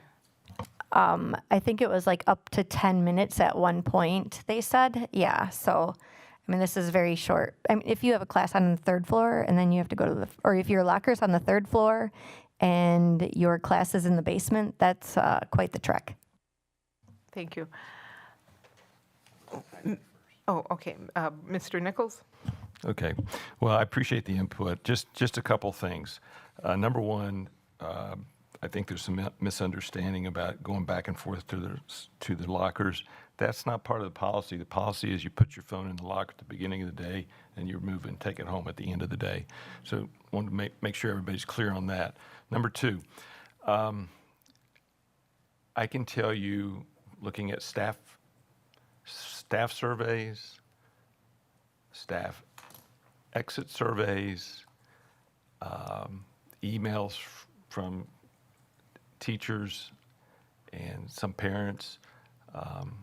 Our one public speaker the other day who spoke at the policy committee meeting was in favor of banning cell phones in the classroom because of the disruption and not learning. This is happening all over the country. I mean, it's I just got a thing today, a communication that in the state of Kentucky they can't have cell phones at the beginning of school, which is like in next week or week after. They cannot have any cell phones in the schools during the day. Our sister school district in Clinton has banned it. I think this is going into their second or third year. So I hear what you're saying. I appreciate the work that you've done. I wish we had known that too, that you guys were working on that at the high school. And this is not just a high school policy. This is a school district policy. So, we still have the middle schools, which would be a good place to train them before they get to the high school. So I would put that out there for information purposes. So again, every study that I've shown on this, it is a challenge at the beginning of the school year to get it started. But once it gets going, the kids are actually happy because they're talking to people, they're talking to their fellow students, they're not texting them, and setting up, fights decline, fisticuffs decline, social emotional well-being gets better because they're learning how to talk to their fellow students. So I just wanted to add those things to the discussion. Thank you, Mr. Romero. Okay, so again, this was discussed at the committee level, so anyone can go back and look at the meeting on video and see what was discussed. The idea of the lunchtime, at least being allowed to, have them for the lunch hour, that would help to accommodate a lot of these students that are working, and then you have the students who need to get messages back and forth to their parents and everything. So I proposed it as a pilot originally, and the thing is too, we're trying to do policy for the district. So if we were going to do something, this is just something for us all to think about here. If it's going to be some for some and not the others, then we have to really differentiate. This is okay for the high school from ninth grade to 12th grade, and we have to do it for this long as a pilot. And if not, it goes back to the other one. And are we going to have the same leniency and the same leeway for the middle school kids? That's something that we really have to think about. And of course, there's a maturity level difference between the two, and there's more maturity at the high school level, obviously, than the junior high. So it's something to consider. I am open to a pilot a pilot test, we had to find the metrics of when is when. When's enough is enough. When are we going to say this is the time? So again, if it goes back to policy, I would be okay with going back to policy to rediscuss that. However, we have to come up with metrics. So that's just my input. Mrs. Rue? Okay, so I wasn't clear about the lockers. Our students don't use their lockers. They don't know their combination. And it's been a cultural shift for at least a decade, because my own children didn't use their lockers and I didn't understand it, but the majority of the students don't use their lockers, so keeping their cell phone in their locker creates this whole shift. And that's where the 5 minutes then came in, like it's a domino effect of all these other things that will have to change then eventually. I like Juan's idea of putting a time frame on this too, so it doesn't just disappear, but that we check back in with the high school. I do know in the past we had a more strict policy as far as cell phones go at the middle school level compared to the high school level. Many factors involved, but I'm sure since it's the BEA that did this, that possibly they could partner with the BEA reps at the middle school level and come up with something together too. I'm sure it would just need a little tweaking, but those are just my thoughts. Thank you, Mrs. Rue. Mr. Hankins? Okay. Can you hear me? Yes, I can hear you now. Cool. I'm sorry, I just came back in with the last couple of comments, so I assume you're on cell phone. So I'll just listen until I hear something that I kind of lost you for 10 minutes. Right now, the motion is to send this back to policy. And about cell phones, right? Correct, yeah. Well, we've had that policy twice. Yes. Or 3 times. You want to go back to last fall? Okay. That's the motion, is to send it back? Yes. Well, okay. I'll wait for the vote. It's an amended motion. That's the amendment of the original motion. That's the motion on the table right now is to send it back to policy. Board President Johnson, is it okay if I provide some context? Sure. And Board Member Hankins, the context around sending it back to policy is that we learned this evening from the BEA High School organizing team that they are working on an implementation strategy of the current policy, and they seem hopeful that that's going to remedy some of the concerns that are arising from cell phones. So this just gives them an opportunity. They're in the building. They're working with our students much more directly than we are to implement their plan, and then policy can send it back to the full board if there is a need. Mrs. Rue? I don't think it's if there's a need. I think we need to come up with a date that we check in and make sure that things are going well. Thank you. President Johnson? Yes, Mr. Hankins. Whenever you can get me in. Because again, I'm joining the fray a little late, but. Okay, I think we are. I think it's your floor. Okay, thank you. I know there's a spin-off group representing the BEA or using their name. I've heard from the board president that they're in favor of the way it is set. And my question goes back to this organizing committee. Where have you been for the last 3 years when we've been trying to institute the current policy?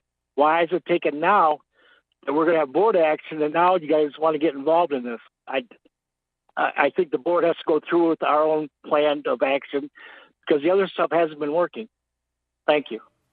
Thank you, Mr. Hankins. I know for a fact that our teachers are very hard workers, and I appreciate the work and effort that they have put in and the consideration into trying to navigate this policy and what's in the best interest for our students and what's in the best interest of our staff. We don't want to overburden our staff to have to be the cell phone police. We're just trying to come to a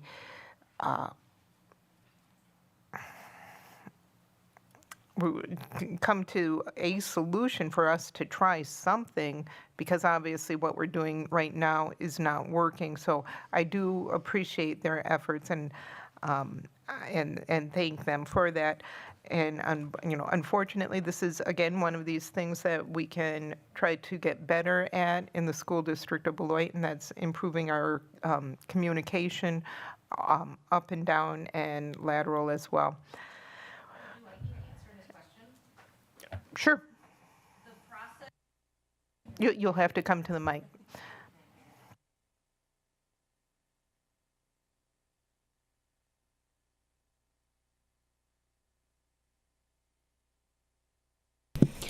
So in response to the question of where the team has been, we have been, and I admit it's been a slow process. We have been working on this for a couple of years now.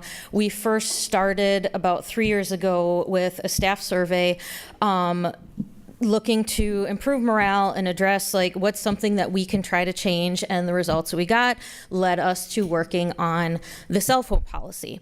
So we worked with admin. We tried to structure some things to make it easier for people to enforce. But last year, what it came out as was basically just recommendations. Mrs. Powell's purchased pocket charts for all of the teachers in the building so that there would be a storage area for phones within the classroom. But not everybody chose to use them. It wasn't a requirement. And so seeing how the recommendations of last year didn't really present a unified front, that led us to this year and working with Mrs. Powell's and outlining things. Okay, this is the way we're going to do it. We are going to communicate that message to staff at the beginning of the year building staff meeting. We have the expectations of this is what the building expectation is, that all staff will follow these procedures. It is not, in terms of wording, we have not created a policy because that's the board's position to do that. We are just trying to create protocols and procedures to enforce the current board policy, which is not consistent. So we're just trying to present that unified front and making sure. So it's not that you can choose to enforce or not. The goal of this is that at the start of every class, all teachers will be having the phones stored in a designated area. Thank you. Mrs. Rue. So a question I wrote while you were originally up front speaking was, is that part uniform? Like, is it going to be the pocket charts for every classroom? So the kids walk in and it's the same procedure no matter if I'm in gym class or art class or math class? Not necessarily, because we do want to give staff the opportunity to organize their classrooms the way that works best for them and to have a location that works best for them. So the only requirement is that it needs to be like a common storage area that is, it can't be pockets. Like it can't be on their person, it can't be on their desk, because we've tried that, and if it's there, they reach for it. So some people might use pocket charts. I have a little, wooden box with slots that they can just drop it into. They each, drop theirs in. So there's a little bit of discretion there. Thank you. Mr. Nichols. Thank you. And by the way, thanks for the work that you guys have been doing on this. I wish we'd known about this a couple weeks ago. I wish we'd known that the policy was all right. like hey, better doing than not doing. But question I have is, use of cell phones in restrooms and locker rooms is prohibited. That stays the same. How do you know? How did we know it before? I mean, you follow, you know what I'm saying. So I understand what you're saying, and we fully understand. Like, we can have this policy that they go in the lockers, but how do we know they put them there? Right. It's until somebody's got it in a pocket and we see it, and we try to follow up on it. But from our point of view, it's just easier to go about it from this classroom standpoint, because then you know the students that you're dealing with. They're in your classroom. It's probably going to be time consuming in the first few weeks. And so, they're in the classroom. It might take somebody a little while to come up and respond to it. Whereas if it's just everybody in the hallway, it's going to be hard to enforce either way. Personally, it might be nice if they would just keep them in their lockers, but I feel like this has a better chance of actually seeing things happen and being able to follow through more easily. But that's just me speaking there. Okay. Thank you. Thank you. We do appreciate your effort, and yes, it takes a long time, as we all painfully know, to develop policy and find one that works for all of us, and one that's enforceable, that we all agree we are going to enforce. And ultimately, that's what we have to come to as a district.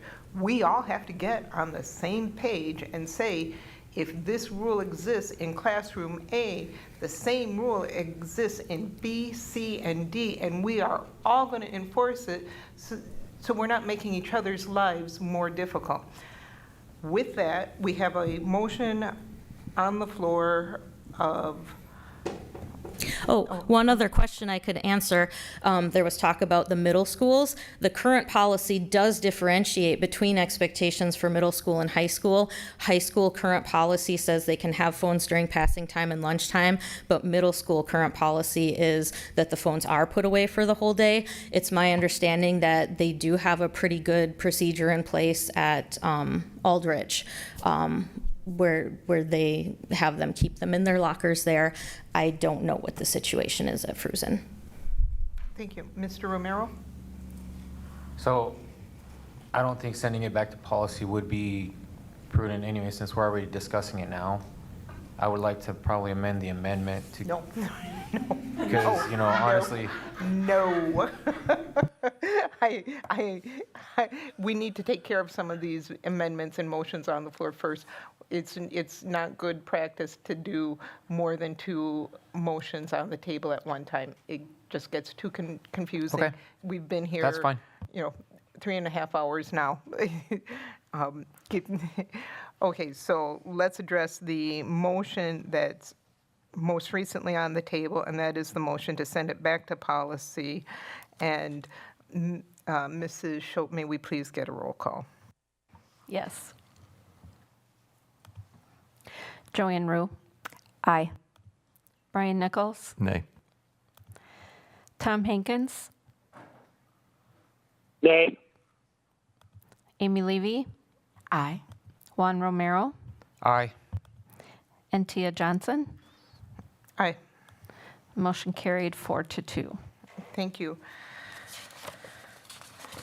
Our next policy is policy 860, and I would like to suggest the following changes before we take any motion, before we accept a motion or discussion on this, and that is the 3rd paragraph, removing the statement additionally, changing in the 3rd line of the 3rd paragraph, changing the word premises to property, changing the word administrator to principal. Where was your premises? Premises was in the middle of the 3rd line of the 3rd paragraph, and at the end of that line in the 3rd paragraph, administrator to principal. And then on the back, the superintendent is authorized to establish guidelines. We don't need "and suggestions." So strike "and suggestions." Here's what I highlighted, what the changes I made.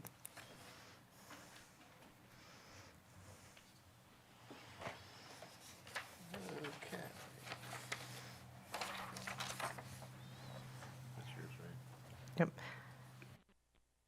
Mrs. Levy? Thank you, and thank you. I'm sorry. Go ahead. Thank you for offering a space for amendment or for amendments, so we're not amending motions. The third paragraph, about halfway down, it's my understanding, and someone correct me if I'm wrong, if someone is a registered sex offender who is also a parent or guardian that wants to come on campus to participate in their child's education, and they do the notification and the time, the date, the place, all of that, we don't have the ability to bar them from campus. So one, am I understanding that correctly? Dr. Garrison or Ms. Beavers, do you have an answer? Okay.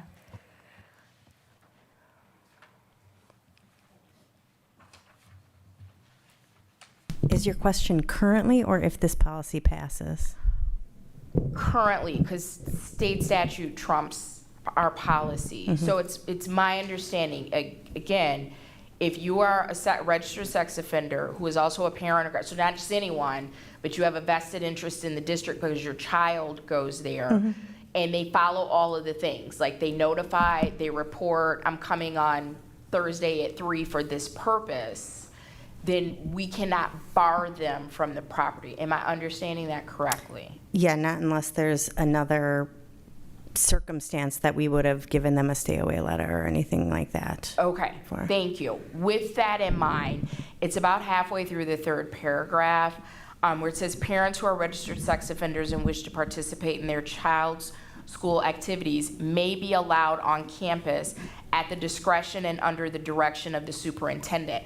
I don't know if we can legally say it's at the discretion, because it's not discretion, it's if you followed these rules. So for example, if someone is a registered sex offender and they say, I'm coming Tuesday for conferences at this time, there can't be a superintendent's discretion that says, no, don't come anyway. Am I not understanding that correctly?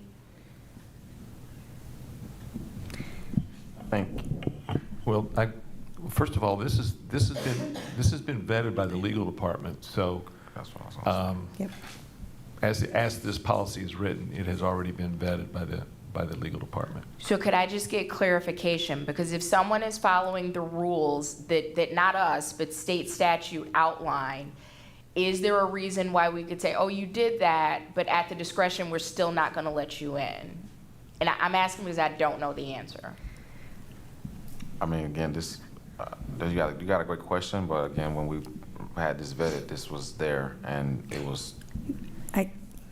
May I? It was moved, so yeah. If you look on the second page, the last bullet point under number 1 that is being recommended to be added, the superintendent or designee are authorized to prohibit an individual from entering district property or remaining there if there's reason to believe their presence will be detrimental to the operation of the school. I think that's speaking to the section that you are referring to. See, for me, the section that I'm bringing up is really vague, because it could be for any reason. And I'm not saying that you would do something, this whatever, fill in the blank, but they got on a blue shirt, no thank you. Whereas what you're referring to on the last page is more precise. If there's a reason to believe their presence will be detrimental to the operation of schools. For me, that is more narrow than just at their discretion. And when I think about writing policy, I don't think about even current people in place, but what should the policy read for anyone that is enforcing it now or will enforce it in the future? Legal is amazing, but if we could, I am not comfortable saying at discretion if we don't legally have another reason. Does that make sense? That just seems very vague when that, and I'm looking at you, but it's kind of open. I think that last, thank you, the last bullet point on the last page, I think captures the essence of what we want. So I don't think it's necessary to have or at the discretion under the direction of the superintendent. For me, that is just extra words that make the situation more murky. And with a situation like this, I want us to be as clear and precise as possible. I want us to know what to expect. I want them to know what to expect. And I don't want a whole bunch of gray area when we're talking about registered sex offenders on school grounds. Thank you, Mrs. Levy. My understanding here is that the third paragraph where it says the superintendent, or I'm sorry, fourth paragraph, is that third, where is that? Well, wherever, where it gives the superintendent the authority at their discretion to prohibit sex offenders, known sex offenders. I think that in and of itself is the understanding of the belief that the presence of that person may be detrimental to the operation of the school. So is anyone opposed of us removing it from page 3 and then definitely keeping that more precise language on, or paragraph 3, page 1, and definitely keeping that more precise language in the last bullet point and the second page? I prefer it as written right now.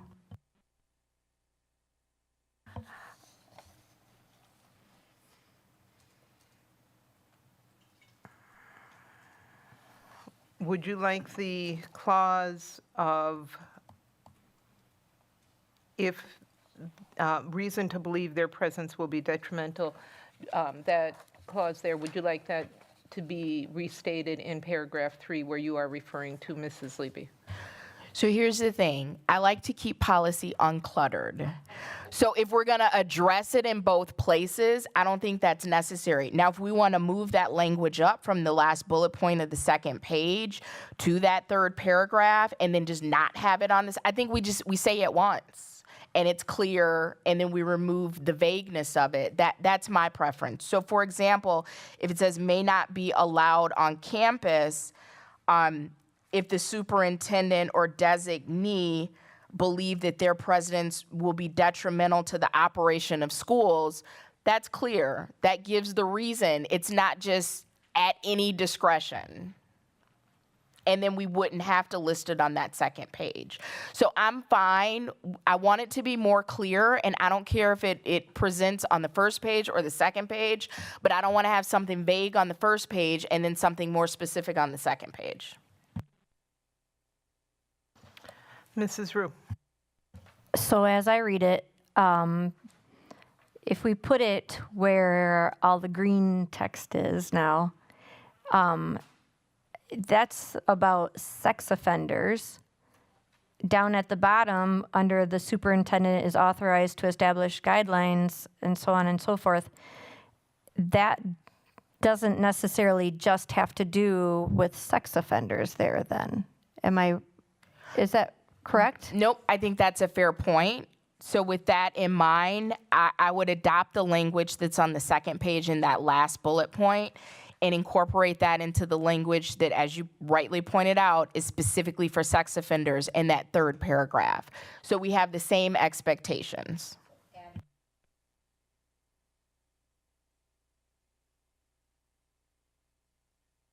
Point to paragraph 3. Mr. Nichols? Moving the last bullet point under 1 to paragraph 3. Not moving it, but adding it.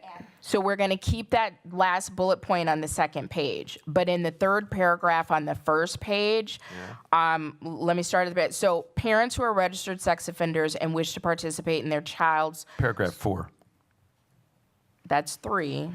No. Oh, no, I put a note. That is 4. So, yep, absolutely, 4. Parents who are registered sex offenders and wish to participate in their child's school activities will be allowed on campus, because that's my other point. Why would we put may? Because that means that they might not be. They might not be. Do we have a legal standing to do that? Because state statute trumps our policy, and if they're following the state statute, can we just say, no, you can't come? So may seems like it's optional. I don't know if we have legal standing to do that. So I would say remove may.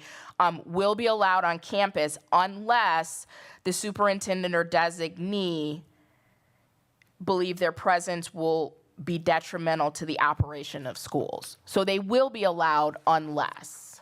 And then it's that same repeated language from the second page. So we're very clear. Mrs. Rue? Legal said that we could word it this way, and I would rather err on the side of protecting students.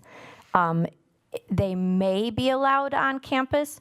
If they are not, there's Google Meet, there's phone calls. I've had parents of students that were not allowed on campus for this very reason, and I was able to still conduct conferences with them, and they were able to do everything kind of like what we did during COVID. They were able to participate, just not on the building grounds. May I just for so what if it's not a conference? What it's their spring sing? Like you can't do the spring sing from. So like YouTube. So are we saying as a board that we can trump? We are comfortable with attempting to trump state statute and just hope people don't know that their rights have been violated and don't raise a fuss about it? So legal said we have a legal standing here, that this is good policy, right? Who's legal? Is that our lawyers? I'm not on policy. I have no idea what conversation happened. Mr. Nichols? This is, Dr. Garrison, I need you, I mean, Yes, fine. this has been vetted, I think, a couple of times. And this is, again, this is what we ended up with. This started out coming from the school district to the policy committee and back and forth with legal input. Yes, And this is what we ended up with. Correct. This policy was vetted by legal. Correct. This is what we ended up with. Right. Now, again, one of the things that I think legal, I'm not going to speak for legal, one of the things that I know when it comes to policy, board has a lot of leeway. And I'm saying that very carefully, but they have a lot of authority of how they want things to be written, as Mrs. Levy is mentioning, as Yes. Board Nichols is mentioning. And so I tend to just stick to, kind of where legal is leading us. But I also understand that if the board made this slight change, naturally, if there's something wrong in it, then I have to bring that back to the board and say that we did something what we couldn't do, and it comes back again. So I do know that as it stands, this was reviewed, and this is kind of where we end up landing. Well, so back to paragraph 4, the word may means they may or may not. Will says they will.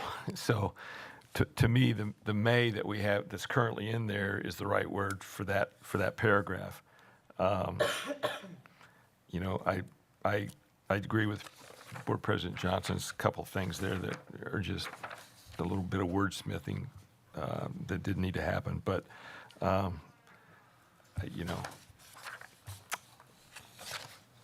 aside from that, I think the policy is sound. That's my interpretation.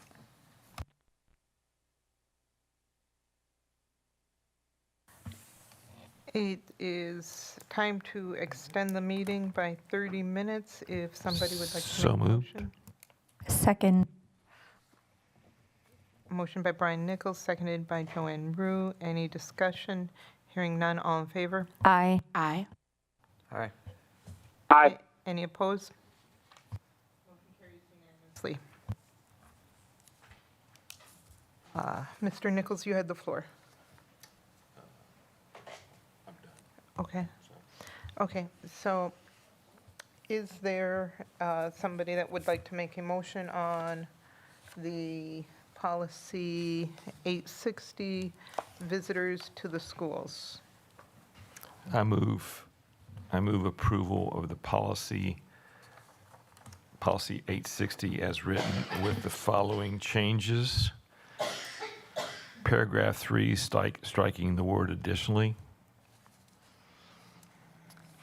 Second sentence, paragraph 3, striking the word premises after school. And, Property. Changing premises to oh, property. I'm sorry, property. It's changing that to property, my mistake. Unless they notify the school's principal or designee of their status as a registered sex offender. So That's it. And then, Oh, and on the then last page. Last page at the top, the superintendent is authorized to establish guidelines for visitors, get rid of suggestions for visitors to the schools. Are we repeating the clarity from the last bullet point in paragraph 4 of the first page?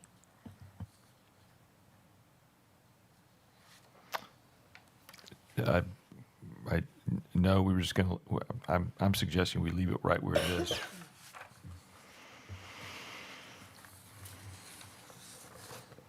Is there a second?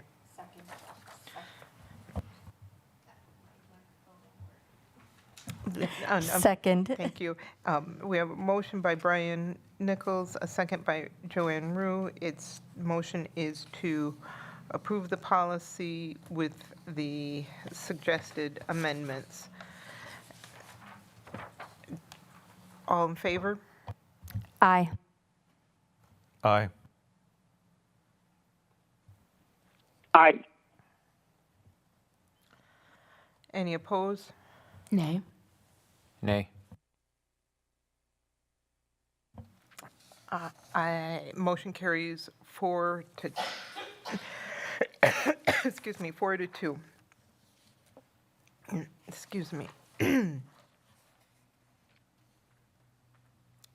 Next up is the consent agenda. Excuse me. Typically, there is no separate discussion of the items unless a board member so requests, in which event the item or items will be removed from the general order of business and consideration in their normal sequence on the agenda. Are there any board members that would like anything removed? Mrs. Levy. Item D, please. Item D, anything else? Is there a motion to approve consent agenda with the exception of item D? So move. Second. Motion of approval by Amy Levy, seconded by Joanne Rue. All in favor? Aye. Aye. Aye. Any opposed? Motion carries unanimously. Item D, Mrs. Levy. I just need to abstain because I wasn't able to attend that meeting. Thank you. Is there a motion to approve the item D minutes of July 21st? So moved. Second. Motion by Joanne Rue, seconded by Brian Nichols. Any discussion? Hearing none. All in favor? Aye. Aye. Aye. Any opposed? Any abstain? I abstain. Motion carries with 1 abstention. Next on the agenda, we've got the Fresh Start positions, but we won't need to discuss that now. Next up is the addendum matrix. Dr. Garrison? Yes, so the addendum matrix is something that we have to bring to the board each year, and we've presented some changes to the addendum matrix that has been shared. We've also have listed here within the board docs the information that is attached, and we will take any questions, myself and Mrs. Almendares. Mrs. Levy? Thank you. So a couple questions, concerns with the changes to the matrix. I see that cheer is listed as fall winter, and my concern with that is fall cheer is football and winter cheer is basketball. So unless there's something that I'm missing, that's kind of like asking for one person to serve as the football and basketball coach and then giving them one stipend instead of 2 for those 2 different seasons.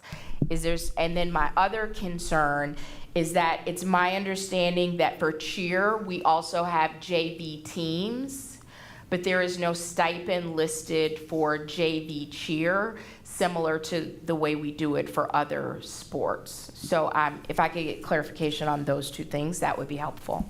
Dr. Garrison, Mrs. Almendares? Ms. Almendares, you can start, please. Okay, I don't know if Dan is online. I will try to answer it to the best of my abilities. So we have dance and cheer comprised of the same group of students rehearsing at the same time and attending the same game. So we kept dance and cheer separate, but combined the 2 seasons to make it equitable with other sports. So help me with this. And be patient. I work best with examples. So that's like saying if the same kiddos that played football are the same kiddos that play basketball, and we're going to get one person to coach both sports, but just give them one stipend. When even if it's, let's say I don't think it's all of the same kids, but let's just say that is the case. If you have football, and I'm not talking about dance, I don't see an issue with that. But if you have football cheer happening in the fall and you have basketball cheer happening in the winter, even if those are the same exact kids, those are 2 separate seasons. So help me understand why we want to now issue one stipend for folks to do 2 different seasons. And then again, they also have JV teams, but there's no stipend listed for a JV coach. So there has never been a JV section since I've been here and been bringing the addendum matrix to the board. So I can't speak to that. As far as the cheer, the two thoughts that went into this recommendation was it's either dance and cheer for 2 seasons or each sport with both seasons combined because of the observation that was made. And again, I don't like to speak for Dan, our AD, when he's not here, but the observation being that it is the same teams. There's one practice. There's no 2 separate practice for cheer. I don't know if it's me or the mic. There's no separate practice that has been observed for cheer versus dance. It's all combined. Where to your point, if this was a football and a baseball coach, they would be practicing with different sport, different time frames. So this is why we were looking at how do we make this holistic, because they were these particular addendums were going into 2 sports, 3 seasons. And that just didn't seem feasible from the standpoint of ensuring that there was consistency with how many students are being serviced by the 2, how much practice time is really spent, because that's what our addendums are based on, is contact time. And if both of them were being, for example, practiced during the same contact time, are they really 2 separate sports? So again, there was a lot of background that went into ensuring that we are being equitable with the money as it pertains to how much time is spent in those 2 separate sports by whomever may be in it with our students, and how many students are being serviced by these activities. So I guess just final point, I didn't realize that stipends were contingent on the number of, so does soccer get a bigger stipend because they might have 80 kids? Not by the number of students, by contact time. So, Dan, are you online? Oh, great. Please step in. Yep. Absolutely. I can speak briefly to that because they were decided. That was determined before I got here. But yes, as far as I'm aware, the addendums are determined by contact time. So you'll see different, based on the start and end times of the regular seasons, you'll see different payments out by season, effectively. So to that point, just on the cheer and dance piece, how that was calculated prior to my arrival, I don't know. But that's, as I've kind of just been in discovery mode and digging through, that's I think what Ms. Almondera said was accurate. So, Mr. Gratz, just to confirm, and again, I'm not addressing dance. I don't think there's an issue that I'm aware of with dance. But if fall cheer is football and basketball cheer is winter, you are okay with combining those 2 seasons and issuing one stipend. And I understand some of these decisions predate you, but you're in the spot now. So I just want to be clear. Is that your recommendation? I think it's the recommendation that has been brought to you all. I believe it is acceptable at this time. And if we don't have other options, obviously status quo would be the preferred method. But if we don't have any options, then that's acceptable. I don't know what the preferred method is. Well, one, there are always options, and two, I don't know what you mean by the preferred method. I'm not sure what you're referring to. Preferably, there would be no changes, but that's not what was brought to you all. So I think that. I mean, just from my perspective, and I think all of our coaches who serve all of our students, that would be status quo as it has been would be the preferred route to move forward. Okay, this is illuminating. So you don't agree with the recommendation that is in front of us, correct? I am at a place where as the director of athletics and activities, advocating for our department, obviously I would want everything to stay the same. However, if we're tasked with cuts, this is what's been brought based on the task to try to reduce our spending in our department. And I'm all for reducing spending, but if someone is coaching in the fall and they're also coaching in the winter, 2 different seasons, I'm not for expecting people to work and not paying them. So thank you for bringing clarity that you... Mrs. Levy, I'm going to interrupt you, if Sure. you don't mind. Questions were submitted to Dr. Garrison, and he did respond. I don't know if you had a chance to... Did that come today? Dr. Garrison, do you know when that was sent out? The addendum space? The questions that were submitted regarding the addendums. Yeah, we shared that today, or actually yesterday. That's what I thought. So this might help clarify, because there is a series of questions here for the dance and cheer classifications. I see these are now both classified as fall/winter sports. Are these 2 distinct sports? And the answer is yes. So I have a question for our cabinet, because I don't know when that happened. I always, in the past, knew it to be cheer and dance, kind of like track and field. When does the dance team practice? Practice is after school, similar to our other sports. When does the cheer team practice? Practice is after school, similar to our other sports. Not quite the clear answer I would have thought the district would have had.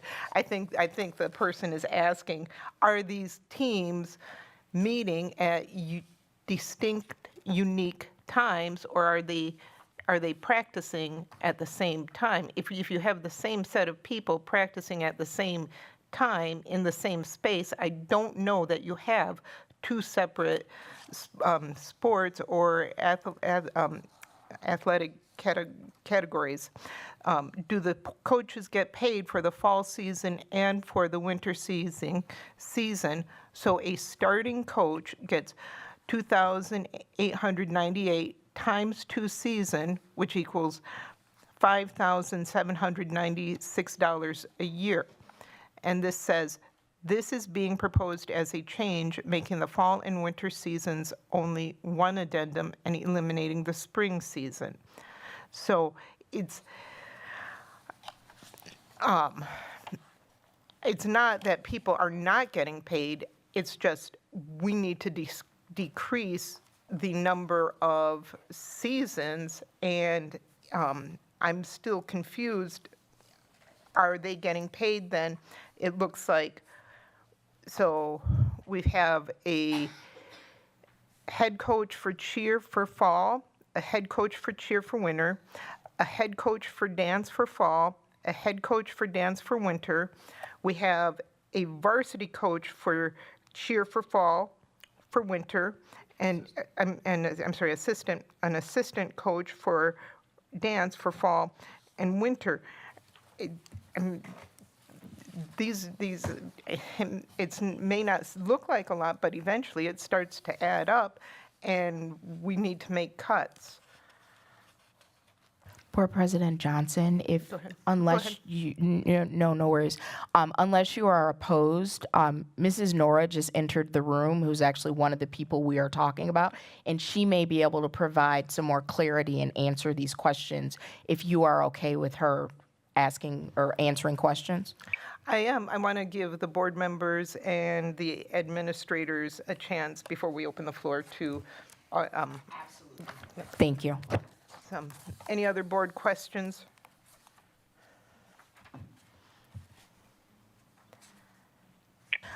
Just to clarify, if there is in fact JV teams, would the administration agree that those JV coaches should be compensated?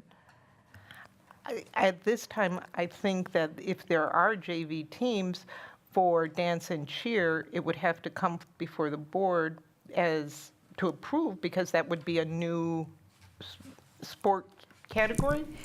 If we look at the existing addendum matrix, there next to the assistant coach, there's a small asterisk, not the one that was uploaded but the one that we've been operating off of. And so assistant coach is the same, is considered the same value, the same as the JV coach. So the assistant coach doesn't work with varsity, they work with JV. That's all that we have for cheer and dance. It's been like that since I've been here. And so all I'm saying is that it is possible that one coaches varsity and the other one JV, or they're both coaching JV, but we've never, again, since I can only speak since I've been here, we have never had a different line item for JV. And I'm just talking more broadly. So for basketball, under the structure that you just described, an assistant basketball coach doesn't work with varsity, they work with JV. When you're talking about the asterisks and how that's...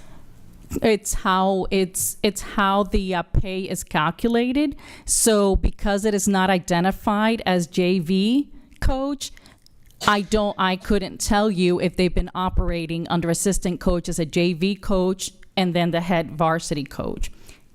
Again, we've never had a JV line item for either cheer or dance. Also, I think that the other thing that when Mr. Gratz and I spoke was the number of students that were being served, the diversity of the teams, whether or not there's, can you choose one or the other or both together? What about practices? Are they practicing combined practice or they're separate times? In essence, what is the amount of time that is being dedicated to each sport separately? And so that's where the recommendation came from. This is so helpful, and I'm really appreciative of your patience. I think I just need one other thing clarified, and I don't know if this is the case. I'm sure Mrs. Nora will tell us. But even if they are practicing together, they are performing during 2 different seasons. So in my mind, that is what the 2 different addendums come from. So if you are doing a football season and then a full basketball season, that's 2 different sports. Then we can combine cheer and dance and have cheer and dance as one for fall, cheer and dance as one for winter, which was one of the considerations. Instead, we kept both separate for both seasons. Either way, it adds up the same, but it seemed equitable, again, with the contact time, the number of students being served, and how much practice time is involved, that we either combine them as one and have 2 seasons, or have them separate for a combined season. Final point, I'm going to be very brief, and I'm going to date myself as a bonus. When I was in high school, we had cheer and we had POMs, so dance, and that was totally different. Cheer was sideline, and POMs, you did the performance at halftime. I don't think we had, and I could be wrong, I don't think we have a dance team that goes out for halftime for football. She will correct me.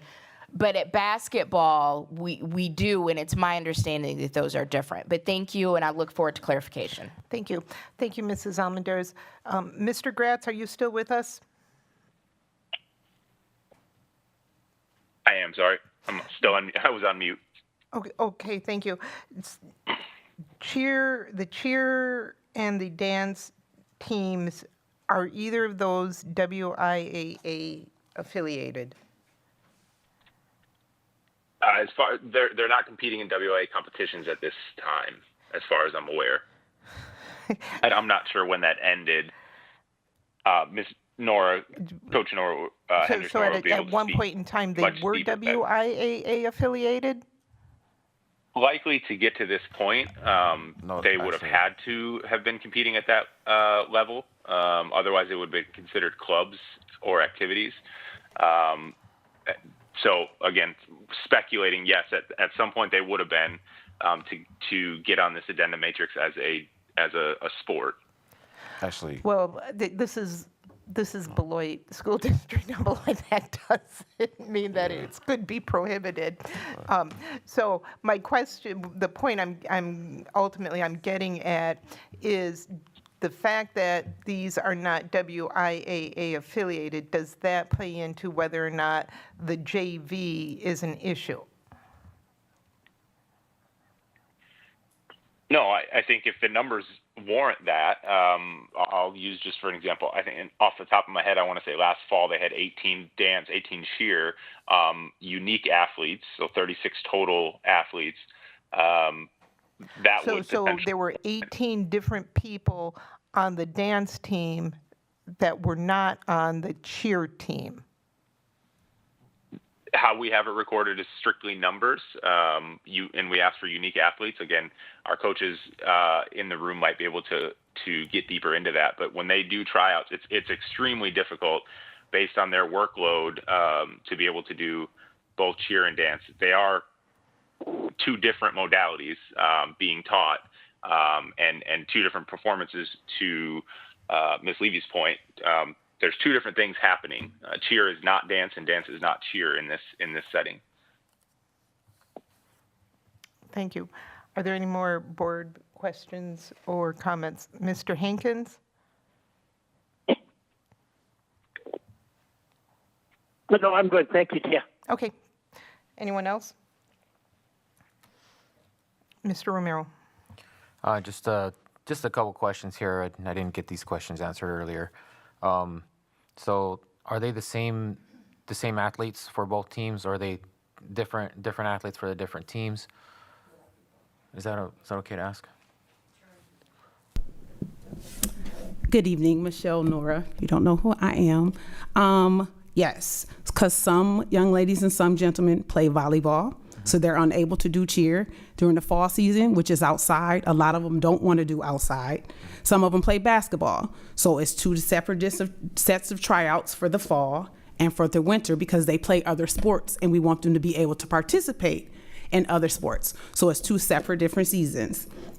They have to learn if they want to try out for dance. It's separate tryouts to learn dance. You got to do 8 counts. And our dance is considered our step team. Don't know if you ever seen our step team or you talk about how many hours they practice. Most people in here have seen our step team, which is our dance team, which is not traditional, but it fits our population and what we have. They practice more hours than you sleep at night, I guarantee. It's very unique. It's very detailed. They memorize 60, 70 minutes worth of stepping with their hands and feet on their own. Is so different than if you get on the sidelines and cheer. It is not a requirement in a high school for a cheerleading team to compete. It's called competition cheer, and then you have sideline cheer. We've been coaching 16 years, always done sideline cheer. Went to high school here, always had sideline cheers. We've never historically had a competition cheerleading team here because our students don't have the background in gymnastics to do that and don't have the funding to pay for tumbling lessons. So we're not gonna set our young ladies and gentlemen up to go there and we don't have the tumbling skills or background or facilities in our building. So we stick to sideline cheering. And then as some have times, we've done dance. Now we've had a couple years where we've only done dance, because it was just too much to have two different teams. We had some years where we didn't do fall cheerleading. We picked that up. We only started with basketball. And then eventually with so much turnover in the AD office and with the girls, then we picked up the fall cheerleading as well. It's always been separate things, separate styles of dances, separate cheerleading. We do tumbling in the fall, which takes different training, different, athleticism from the girls or whatever we need. We have some young men to help us in the fall for tumbling. We don't do tumbling in winter season because you can't. You got to have mats and stuff out on the gym floor. So we don't do that during winter season. So that makes them separate and unique in that too. And we can only have so many people out in basketball season, but we've ran at least two or three teams every basketball season every year because we don't want to turn girls away. Which means we are at JV games, varsity games, freshman games, home and away for both football and basketball. No other team travels that much. And I just want to throw a plug in there that everyone pays $300+ every year for their uniforms because we don't get any money for uniforms for the last at least 16 years. So we don't get any funding from the district to pay for our uniforms, pom-poms, cheerleading, any supplies, anything we need from there at all. All the young ladies have to afford it, and some don't try out because it's that cost. So we personally help, or we get people we know to help supply because we don't want that to be a barrier. Because if you try out for soccer, basketball, anything else, that's not a barrier. Those finances are not a barrier to be part of those teams. So if we talk about equity, that's totally inequitable too, as well. Any questions? Feel free to answer as much as I can explain and clarify on this one. Thank you. Ms. Levy?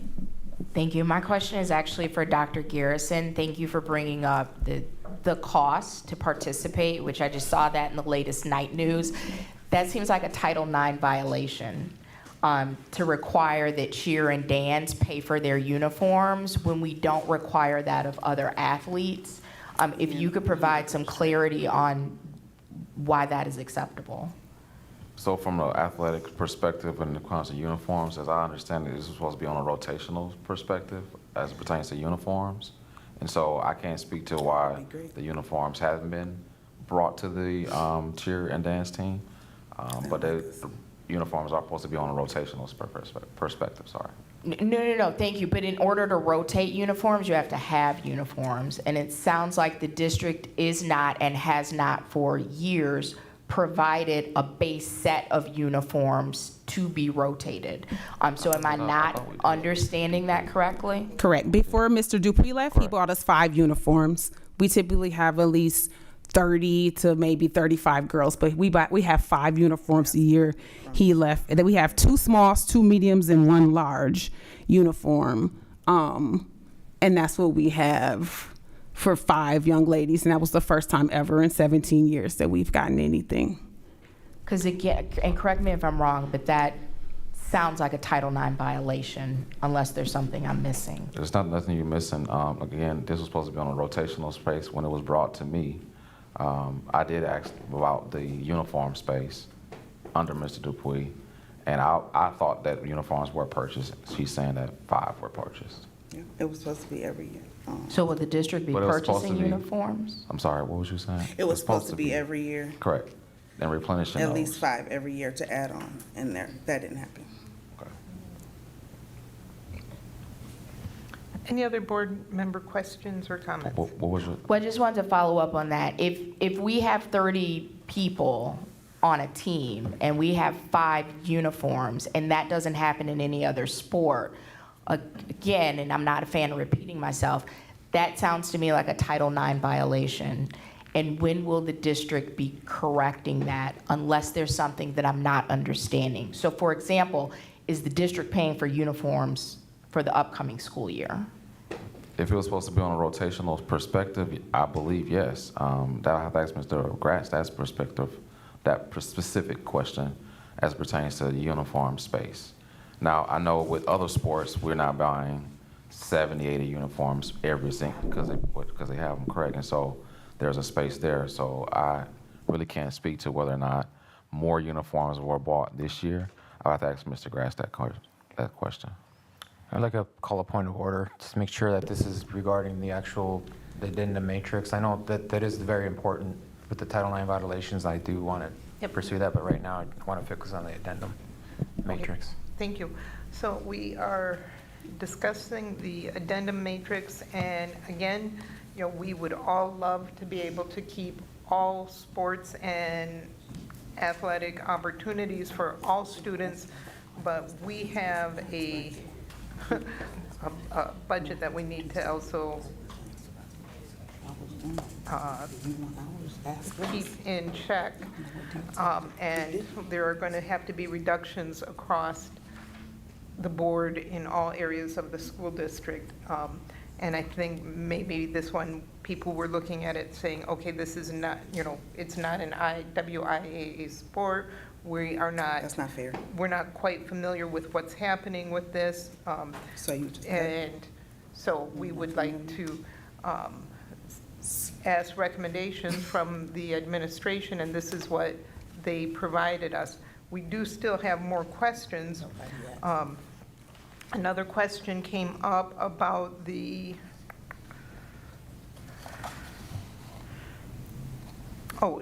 department chairs. So under department chairs district, there's a department chair for the school social worker, school counselor, student health services, school psychologist, and I think the question was something as to the effect of if we have these positions, why, as directors in COLAC, why do we have department chairs? Dr. Garrison? Sure. Department chairs are not just specific to, department chairs work in the schools. And so. And I'm not talking about the academic department chairs. I'm talking about those, those 4 specific ones. Now, I'm not talking about like a department chair of science. On the matrix, on the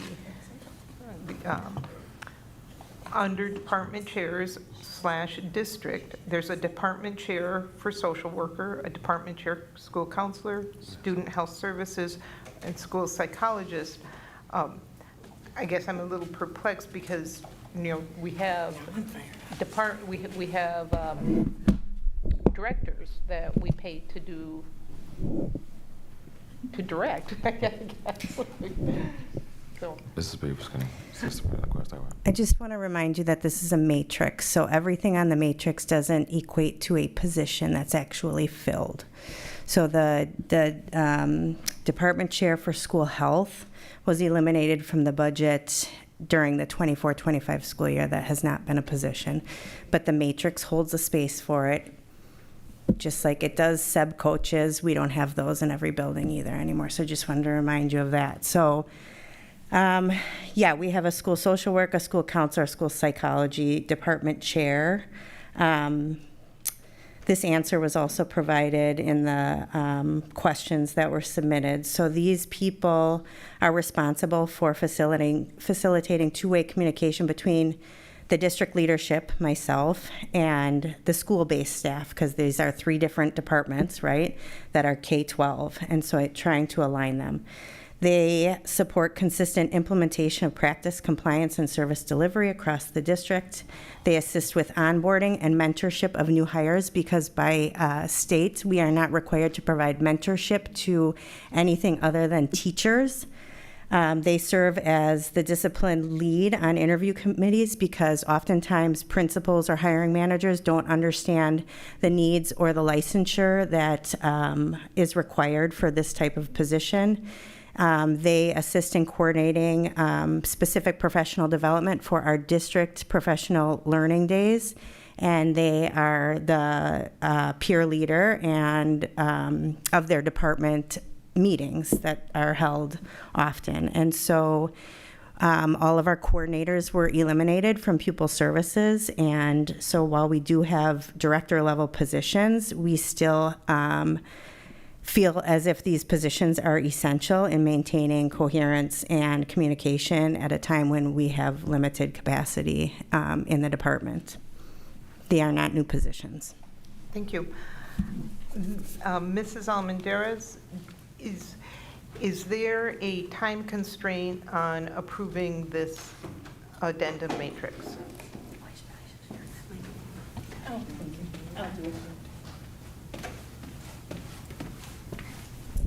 Yes, we have our fall coaches that return year after year that have already started working with our students or will be starting working with them shortly if they have not already.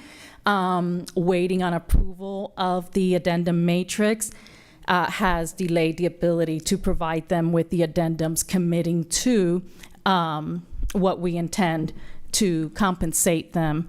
Now, for the most part, the high school athletics are untouched, unfortunately, except dance and cheer and the recommendation that was made. But all the other sports have not been revised as of right now. Okay, and because I'm just thinking, it sounds like, oh, go ahead, Mr. Nichols. But what you're saying, they're the same as last year? For the most part, we appreciate when we're able to have our coaches return year after year. And so some of them, whether they receive their addendum or not, they have already started, reaching out and making sure that they get their season started. Minus an addendum being approved, we work from what we have last year. That's what we would have to do. My suggestion is, it sounds like there's more clarification that the board needs. Like, I would be curious to know how many positions on this matrix are not filled and how long it's been since they've been filled. We are, looking at budget reductions, and I'm just wondering if we need to not take action on this tonight so that the board can get more clarification. But I also know that people are waiting to get paid. Is that possible, or is that not doable? I actually have updated what was uploaded to board docs to reflect, since one of the questions that came across was what the cost savings have been from what we had originally on our matrix to what we're proposing tonight. And so I do have that updated list that includes everything that is crossed out that we're no longer offering as an addendum. I also broke out, as you can see on the new update that I provided the board, all the number of positions, rather than just identifying one title and then there may be 9 individuals under it. So I'll be more than happy to share the printout. And again, nothing that changes what is being proposed to you tonight, but it allows you to see what has been eliminated and the value associated with it.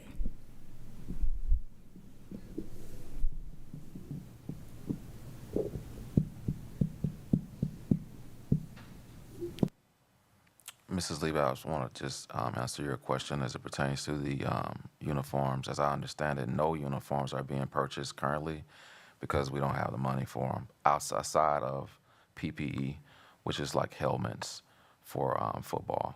Do we have money for a Title IX lawsuit? We don't have any money to purchase any uniforms currently. Do we have money for a Title IX lawsuit? We cannot have a sport that we don't provide basic uniform. We wouldn't tell that to soccer, football. I'm not saying we haven't. I'm not saying what we're doing is the best thing in this district. I don't think it's legal. We don't have any. You guys, we need to have a point of order on this and handle this topic.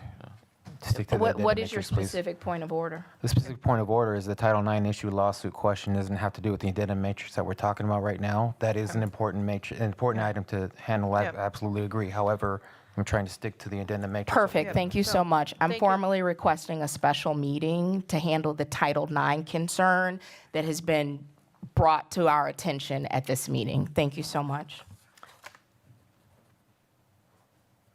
Okay. We will set a special meeting to address Title IX.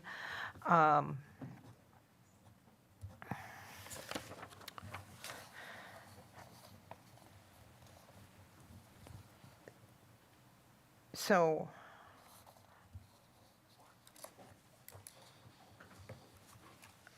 I'm looking at the new post, the new one.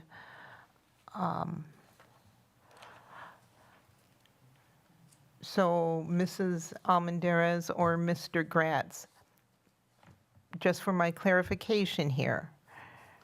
So dance, we have, again, a varsity head coach that is going to get paid for winter and fall, as they should. We have a dance assistant coach that's going to get paid for winter and fall. We have a cheer coach for winter and for fall, and an assistant coach for fall and winter for cheer. Who is the head coach for the cheer team? Okay, who's the head coach for the dance team? I guess I'm so really perplexed, because if you're the head coach for both cheer and dance, and they have this sport in the fall and in the winter, when do they practice if they're two separate sports?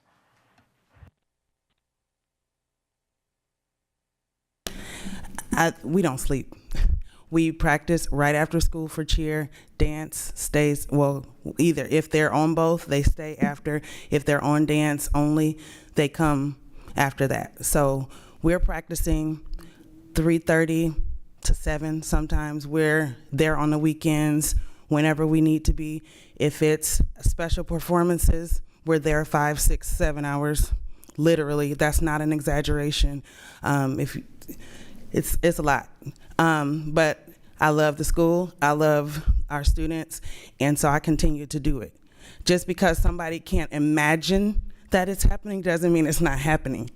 So. Okay, thank you for that clarification, because all I was getting was fuzzy answers for when these two distinct teams actually meet. So here's the concern: if there are students who are on the cheer team and on the dance team, is that legal for them to spend that much time after? Yeah.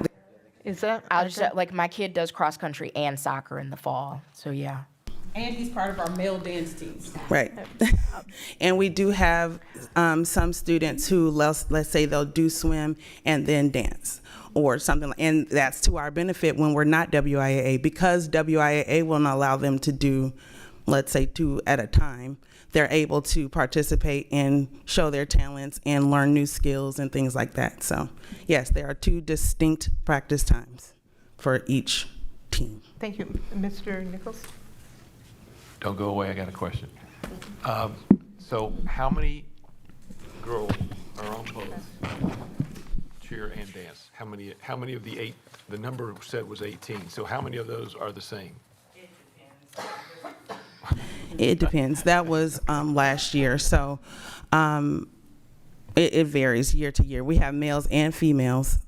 Some males do not want to do cheer, but they are part of our dance teams. So let me count. Last year we had 10, 16. We started with 18, ended with 16 at the end of the school year. On dance, cheer, we had 18 varsity, I think 12 JV, and this is cutting. We have over 100 people, males and females, show up to tryouts. They can't all fit on the sidelines, so we do have to cut based on skill and things. But yes, there were upwards of 18 to start. Thank you. Mrs. Romero? I'm sorry. Mrs. Rue, it's late. I don't even remember what my hand was up for, sorry. Thank you. I would entertain a motion for the approval of the addendum matrix.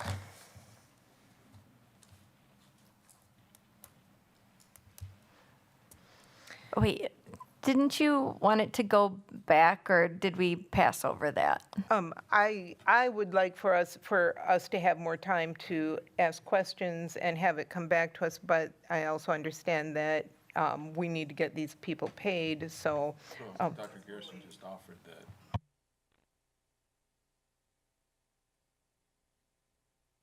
Dr. Garrison, do you have a suggestion at this point? I suggest we use if the board wants to bring this back, we can bring it back, but we currently they'll have to get paid on the old scale if this is not approved tonight. So that's what we would have to do unless this is approved tonight. I suggest that we bring this back since there's additional questions that we need to answer. If we approve this tonight, can we have it come back and have modifications to it? Well, we would have to be, I always say we are prepared to do whatever the board asks us to do, but from my perspective, to do it all at once makes the most sense. So if this is more questions that we need to answer, I would prefer to go back and answer all the questions and then have it approved all at once. And until then, we use the last approved addendum matrix. That's what we would have to do. Mrs. Rue? Okay, sorry. It's almost 10:30. Okay, so was this a recommendation brought by Dee Dee and Dan? This is what they came up with? Okay. All right. May I clarify with that? Mr. Gratz just said he wanted to keep the old matrix. So unless I missed something, I don't believe that he supports the current matrix. Can we get clarification from him too, please, then, since? Yeah, and my understanding of that is, yeah, we would all love to keep the previous matrix, but we just don't have money, so Mr. He would be Gratz? the best one to ask. Yep, thank you. Mr. Gratz, are you Yeah, still with I us? mean, I was tasked with providing multiple options. The administration chose this one to move forward with. Thank you, Mr. Gratz. Joanne, did you have any other questions? Okay. I'm so sorry. For me, that didn't answer the question. Does he support the current proposal or not? Or are we not allowed to ask that directly? Mr. Gratz, do you support this current proposal? I'm with the administration, what they brought forward. You support that? I would personally prefer to keep everything, but we know that's not the case. I'm gonna step in. Please answer the following question, yes or no. Do you support the proposed addendum matrix that was presented to the board? The administration supports the proposed addendum matrix. Thank you. We're done. We're done. We are just done. We need to move on. It is, yeah. Is there a motion for approval of the proposed addendum matrix or a motion to have it come back to us? I move that we bring the matrix back for further discussion. I think there's a lot of unanswered questions, so. Second. We have a motion to bring this back for more questions and clarifications by Brian Nichols and a second by Amy Levy. And I know I did not repeat that exactly, but again, it is getting late. Any discussion? Hearing none, all in favor? Aye. Aye. Aye. Any opposed? Aye. Motion carries unanimously. Next on the agenda is the reclassification of facilities director to facilities manager position. Dr. Garrison? Yes, as we continue to look at budget restrictions here in the district, we have looked at this as a recommendation for reclassification of our facilities director to facilities manager position.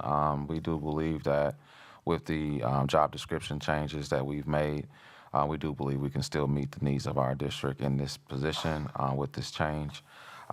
This would come with, of course, reclassification and a budgetary reduction. Is there a motion to approve the reclassification? Or So moved. Motion by Joanne Rue. Is there a second? Second. Second by Juan Romero. Discussion, Mrs. Levy? Thank you.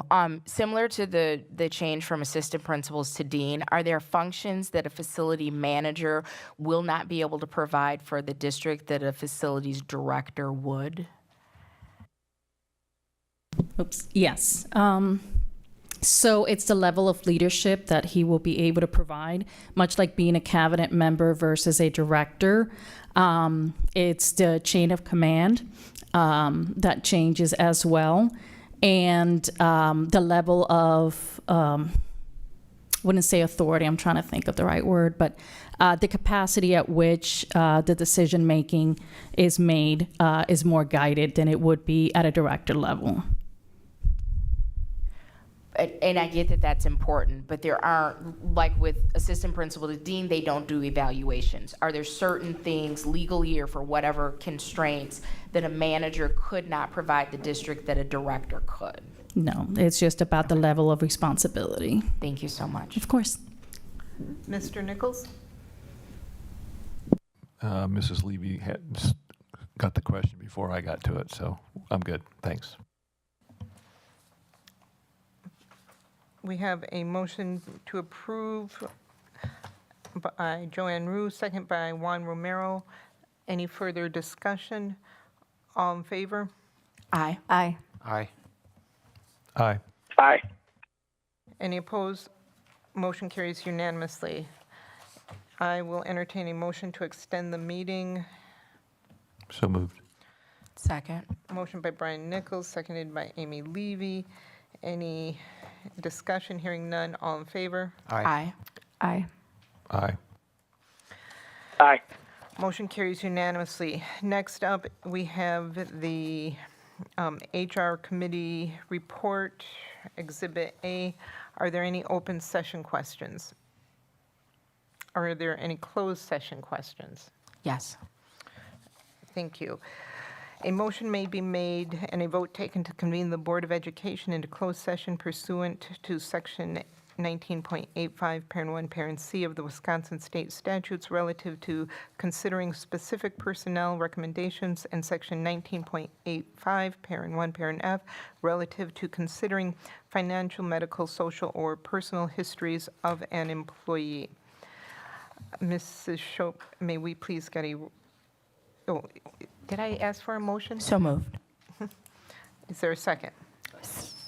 Motion by Amy Levy, second by Brian Nichols. Any discussion? Hearing none. Mrs. Shope, may we have a roll call? Yes. Joanne Rue? Aye. Brian Nichols? Aye. Tom Hankins? Aye. Amy Levy? Aye. Juan Romero? Aye. And Tia Johnson? Aye. Motion carried unanimously. The Board of Education may reconvene to public session in order to take any action if necessary on items discussed in closed session. Thank you.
Okay, it is 11:50. We are reconvening into open session.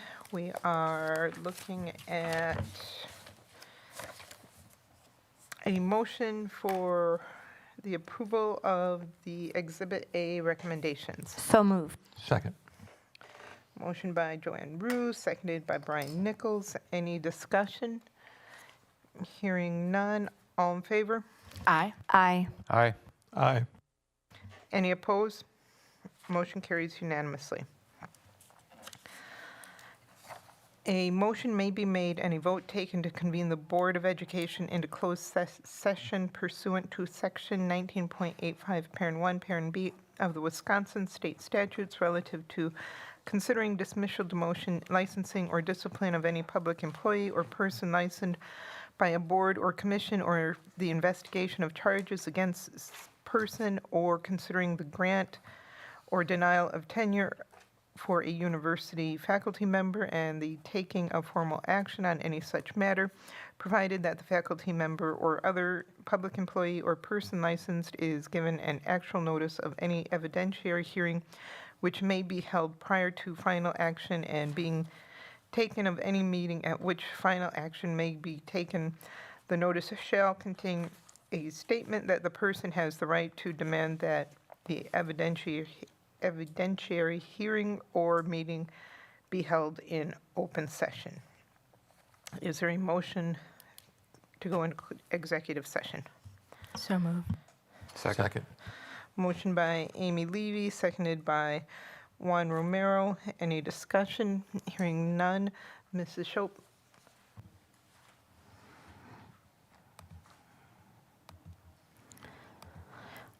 Juan Romero, Aye. Amy Levy, Aye.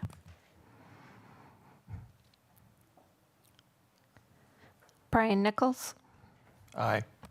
Joanne Rue, Aye. Tia Johnson. Aye. Motion carried unanimously. The Board of Education may reconvene to public session in order to take any action, if necessary, on items discussed in closed session. Thank you. Have a good night.